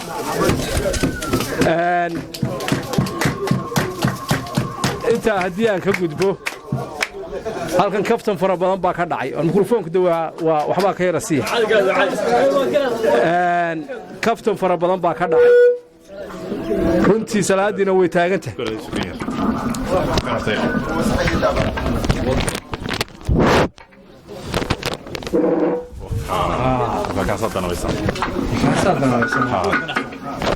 runtii kaftan fara badan baa ka dhacay kaftankuna waxa weeye waa loo baahan yahay nabaduna markaa ay muuqato oo nabadda la yaqaan waxaa weeye kaftankaa bata runtii beelahan walaalaha ah ee mataanahood waa u ducaynayna ilaahay khayr ha siiyo quracdhadaanna ilaahay khayr ha siiyo ilaahay madal khayr qaba ha siiyo dhammaanteenna ilaahay hayna barakeeyo inta xidhanna waxaa weeye ilaahay ha u soo fududeeyo xadhiggooda inta lagu haysto xaqdarradana ilaahay ha ka soo badbaadiyo intaa haddii aan ka gudbo galaad cabdisalaam wuu hadlayo wuxuu yidhi halkaa cumar wacays oo dhan baa daantaa iska leh kabsanku waa socdayo wuxuu ka soo bilaabmay saaxdheer buu ka soo bilaabmay waxyaalihii aan isku soo qabtannay waxaa ka mid ahay magaalada waxaa weeye la yidhaahdo xagar burburis baa la yidhi garaadkani waa garaadkii cumar wacays ma garanaysaa markaasaa nin baa yoroonu garanayna waa in la dheero neelaya axmed hawshaynooga wadakaftanku halkaasu ka bilaabay tii annagoo haynaa ayaannu waxaa weeye halkan maanta baa la yidhi nimankii waxaa weeye baha axmed cidi uma kala hadhin oo cuqaashii gurtidu waa hadleen markaasuu ugaaskaa wuxuu yidhi war baha axmedku waayo salmiyadan garaanka sida waa baha nugaale baan u malaynaya taasna kaftankii labaad bay waxaa weeye waxaas run ahaantii guddoomiyuhu yidhi nimanka reer nugaaleedku cigaal naalaye ma yaqaanin war cigaal naalaye waa naqaanaa laba naalayaa jiro midna waa naalaye axmed kana maanta joogno cigaal naalaye axmed garaad faarax wey garaajaha garaad halkaa cabdalla ku soo daraayo wuxuu yidhaahdaa waa axmed garaad cabdalla faarax buu yidhaahdaa annana markaa cismaan baan ula soo baxnaa qolyahayga siyaad maxamuud waxau dhalay siyaad cismaan maxamuud wey kabsanku horta waa iska badan yahay laakiin waxaanu idiin sheegaynaa salaadiinta haddaanu nahay annagu mid baanu nahay waadna aragtaan galaad cabdisalaana halkaa wiil cumar wacays baa de waxaa weeye sakeedahaasoo dhan leh waxaanu garaad ognahay barkada cumar wacays yara loo siiyey inay meesha ku taalo intaasaanu ognahay runtii hadalladeennu waxay noqon doonaan meesha la yidhaahdo eegaag bay noqon doonaan reer quracdhalaan aad iyo aad baan u salaamayna qiimayn fara badan baanu ku jirnay wardi iyo abuuraa isku jirayoo waxaa weeye deegaamadana nabaddana waa ka wadnay indhaindhayna waanu hayno meelo badan ah wasiyaalo badana runtii quracdhalaan waxyaala ay kaga duwan tahay deegaamadii aanu soo marnay baa jira farda shiraban oo fardihii nugaaliga ahaa oo waxaa weeye ayaa horta halkan maanta yimi waxaa kaloo yimi caanihii geel ahaa oo halkaa ku diyaarsano hadda salaadiinta madhow loo dhiibi doonaa welihii oo xaggaana lagaga iibiyo nugaal ayaa iyana waxaa weye maanta furiid loo ah oo halkan aanu ku cuni doonaa haddii aanu qiimayn fara badan samaynay waxaanu noo qarsoonayd reerka midhaha inoo keena baynu siinaynaa kaalinta koowaad horta reerkii arrinkaas sirku noo ahaa mar baan sirigalaasagama gurala khashifayo intuu dul maray haddana dib isu celiyey marka horta midhahaasay ahayd maantii quracdhalaan waa santar weye santarna waxa looga gudbaa waxa weye waa degmo aad iyo aad baad u mahadsan tihiin suldaanku waxbuu sheegay anugu quracdhalaan anigoo yar baan imi 89kii magaalada la yidhaahdo boqolgor ayaan ka yimi maslena waa soo maray magaalada la yidhahdo xararankana waa tii sida fiican loogu soo dhoweeyey saddexdiina magaalo waad ka duwan tihiin deegaamada koonaad ku taallay runtii aad iyo aad baanu idinka mahad celinaynaa suldaan siciid isagu dawaaba deegaanku waxbuu sheegay laakiin waxaanu idinku aragnay ma ay jiraan waxaanu leenahay halkaa hawshiina ka sii wada degmadiina way caddahay waana la isugu imaanayaa halkan aad iyo aad baanu idin salaamaynaa gobolkii cayn oo dhanna waanu salaamaynaa waxa aad nasiib u yeelateen oo waxa weeye aad maanta waxa weeye sharafigii ah walaalaha la yidhaahdo bataanaha hawd wanqalkeedii magaalada ugu dambaysaa qaadanaysa waa midhi idinkaad noqoteen sidaasa magacaasi ku baxay sidaasaana ugu waqasheen sidaasaana waxa weeye idinkaga guddoonnay haddii cid la dhacayna faarax garaad baa la dhacayo dadka waxa weeye hadda waxaa loo bixinayaa bahoon baa loo bixinayaa hanugaaleedyadunba sii kordhaysa waxba lagama dhicin wasalaamu calaykum waraxmatullahi wabarakaatu bismi illaah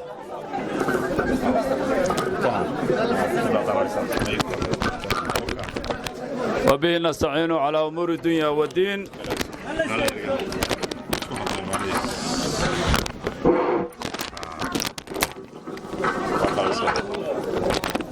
بسم الله وبه نستعين على أمور الدنيا والدين وصلى الله نبينا محمد صلوات الله وسلامه عليه أما بعد إله محله إله كلان كان ballaaran qiimaha leh quruxda badan isugu keenay aynu nabadgelyadii ilaahay siiyey aynu ugu mahadinayno allahaasaa mahad leh alxamdu lilaahi rabbi alcaalamiin xamdan kaiiran dayiban mubaarakan fiih eebba mahaddii gadaalkeed reer qurac dhallaanow waa idinka mahadinaynaa sidan qiimaha leh iyo madashan qiimaha leh iyo tollimadan iyo kalgacalkan aadna tusteen allaha idin soo dhoweeyo doonistoynoo dhanna allaha idinku siiyo cabsidan oo dhanna allaha idinka dulqaado quracdhallaan maanta ay igu horraysay habeenaannu garaad cabdulaahi garaasoofe iyo indhasheel iyo wada soconnay meel halkan aannu ka leexannay oo kor ka aadnay magaalo ahaan inaan imaado oo dhex istaago maanta ay igu horraysay hase yeeshe ceelasha cayn ku yaalla magaalooyinka cayn ku yaalla sannadihii u dambeeyey waa u waraysi badnaayo magaaladu waa ila xididay oo dhowaan bay magaaladu ila xididay mar haddii guddoomiyuhu iga guursaday dee magaaladu waa ila xididay waan u malaynayaa ilaahay hadduu kuu roon yahay magaalada waa u waraysi badnaayo waa ka warqabnay in sannadihii dhowaa uu dhaafdhaafiyey roobku insha allahu tacaala iyana waa ka ducaysanaynaa waxaan kaloo ku faraxsanahay oo annaan magaalooyinkii kale ku arag oo aan aad u jeclaystay in magaalada dumarka laga qiimeeyo oo ixtiraam weyn looga hayo oo aan jeclahay oo aanna ku farxay walaashay inay magaaladan gasho gabdhihii kaleaannu soo maraynay mana ayan fadhiyin qoraxna waa taagnaayeene inaad hadhna joogtaan aadna fadhidaan aad iyo aad baan ugu faraxsannahay oo hadalka aanaan idinku dhibayn oo si deggan oo qurux badan aad noo dhegaysanaysaan aad iyo aad baan ugu faraxsannahay socodka iyaga nabadaadejinta ah ee mataanihii hawda heshiiyey aannu ku gelbinaynay aannu deegaamada ku dhex marinaynay waxaannu ka soo bilownay oo socodku uu inta aynu dowladdeegaameedka ka degannahay maantana tanaa ugu dambaysa dowladdeegaameedkii magaalooyinka aannu ka maraynay hawshii aannu wadnay ee nabadaynta waxbaa dhex galay oo waxaa dhex galay tartan magaalooyinku ay ku jiraan oo ismuujinayaan oo midabo midda kale ay isleedahay baradheere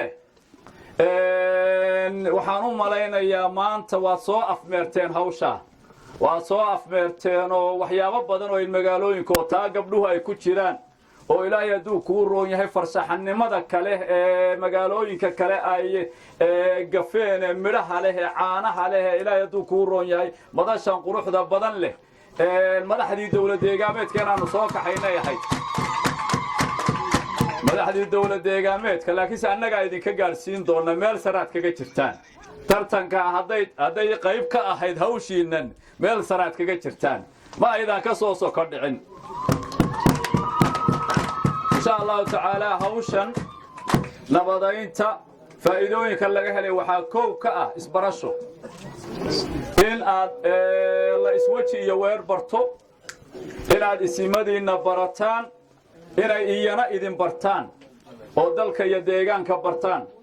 dadka ugu socodka badan baan ahaay oo deegaamada dhulbahanto dhul badan oo aanan hore u arag baan safarkan ku bartay dhul badan baan ku bartay ilaahay hadduu kuu roon yahay nimankan reer nugaaleed ee leh war miyaan dhulku soo dhammaanayn ee aanu wadnayna inaad barataan waanu doonaynay iyana inay idin bartaan waa doonaynayo ilaahay hadduu kuu roon yahay qolyahan baha axmed ee maanta gacantaa ku gororsiga isugu dhiibayey mikrofoonka ee ay ku wareeraan ee axmedada u badan ee samakaab axmed lehe cigaal axmed lehe naalaye axmed lehe warfa axmed lehna waa u kala sharaxaynaayo haddeer in la qoro mooyaane qaybiba waaye cali iyo aadan bay maqashay baha axmed miyay maqashay iyana inaad u muujisaan awooddiinna waa ku faraxsannahay aad iyo aad baan u aragnaa xaajadan aanu wadnay nabadaynta ee ilaahay aqbalay baa mahad ku leh caza wajalla quluubaha ilaah baa isu soo duma quluubtuusan isu dumin isuma dumsana mahad eebba inaynu ka celina mooyaane wax inoogu hadhsan siduu inoogu dhammeeyo wanaagsani ma ay jirto mataanaha hawd waxba odhan mayno maanta waxaannu keliya xusuusinaynaa dhibka idinka keliya idinma hayn waad aragtaan walaalihiinni koonaha joogay ninka koonaha joogaa ugu tol jecel baa la yidhaahdaayo dee wuxuu dugsanayaa waa tolkii maalintay ishayaanna dhabarkuu ka jaban yahay maalintay u midaysan yihiinna wuxuu og yahay tol u soo gurmanayaa inay ka dambeeyaan waad aragtaan quracdhallaan waa koone sida ay u jeceshahay ee ugu faraxsan tahay inuu iyaga u soo hoyday aad moodda nabaddaasoo iyaga iyo cid kale la nabdiinayey u dhowra walaalaha walaalihiin afarta koona waa jiraanoo waa idin halaahalayeenoo dhibka idin gaadhaa dhib iyaga gaadhay buu ahaaye ha loo ilaaliyo ha loo dhowro inta kale ee deegaamadan ahee quracdhallaan ay u horraysana waxaannu leenahay aynu ku ilaaladeen waxaa wanaagsanaynu la jecel lahay ee ay duco oynu ugu ilaalino marka ugu horraysa ilaahay aynu u barino in ilaahay u ilaaliyo inuu ku dhowro wixii ka fadqalalaynayaba ka qabto wixii u wanaajinaya u soo dedejiyo aynu duco horta ugu ilaalino kadibna aynu u fiiro u lahaano oo meeshii wax ka imaan karaanba aynu insha allahu tacaala yaynaan cid kale ka sugayna innagu aynu u dadaalno oo u degdegno haddii eebba idmo magaaladan allaha barakeeyo roob la'aan baad ka cabateene mid dhibca waaweyn allaha idin siiyo mid balliyada iyo baraagaha buuxiya allaha idin siiyo mid dad iyo duunyo iyo deegaanba aad ku caafimaadaan allaha idin siiyo idinna istaakfirulaysiga badiya istaakfirulaysigu wuxuu soo korkordhiya wuxuu soo dedejiyaa nimcada eebbe taa noogu dadaala insha allahu tacaala ilaahayna ha aqbalo wixii hortaagnaa alla ha qaado wixii soo dhowaynayana allaha soo dedejiyo ilaahay saasaynu ka baryaynaa ilaahay abaartan barwaaqaha ku bedelo dhibkan iyo kulaylkanna qabow iyo macaan allaha ku bedelo ilaahay saasaynu ka baryaynaa inta inaga xidhan xaqdarrada lagu haysto ee jaamac kuutiyo u horreeya allah inoo soo fasaxo xadhigga allah ka soo gooyo xadhigga allah ka soo gooyo kuwa tahriibay ee meelaha lagu haysto farash khayr qaba allah uga furo kuwa dibadaha lagu xidhxidhan allaha soo furdaamiyo inta sharciyo u baahan sharciyada allaha siiyo ilaahay saasaynu ka baryaynaa ilaahay saasaynu ka baryaynaa magaaladan intii dhasha ka doonaysa ee aan dhal lahayn ama dhashu ay ku yar tahay ee in ka badan doonaysa allaha u soo fududay ilaahay ha siiyo ilaahay ha siiyo qalbigooda allaha qaboojiyo kuwa khayr qaba allaha siiyo intii hore ee inoo dhalatay allah inoo barakeeyo inta xanuunsanaysa xanuunka allaha ka dulqaado carruurta allah inoo barakeeyo fahmadda allaha u furo cilmiga allaha u keeno ilaahay saasaynu ka baryaynaa ilaahay saasaynu ka baryaynaa ilaahay waxaynu weydiisanaynaa wixii qof kastoo halkan jooga wixii wanaagsan ee uu qalbiga ku hayo in ilaahay u soo dedejiyo ilaahu mid kasta oo naga mid ah waxa uu doonayo ilaahu adaa garanaya ilaahu adaan lagaaga sheekaynayn ilaahu adaan lagaaga warramayn ilaahu adaan nooga xogogaalsan ilaahu wixii wanaagsan qof kastoo naga mido halkan jooga uu doonayo ilaahu sii ilaahu wixii xun ee uu ka baqayana ka dulqaad ilaahu ka xijaab ilaahu dhibaatada soo socota adaa garanaya naga xijaab ilaahu wanaagga noo soo dedejiyo noo soo fududee ilaahu dhib iyo dhimashaba naga ilaali ilaahay saasaynu ka baryaynaa allahuma salli calaa sayidina maxamed salawaatullaahi wasalaamu calayh faatax santarka qudhadhallaan ee degmada danood ee gobolka doollo ayaa noqonaya santarkii ugu dambeeyey kaasi oo lagu soo xidhay nabadaynta beelaha walaalaha ee mataanaha hawd ibraahim cabdiqaadir jabaan Sim News TV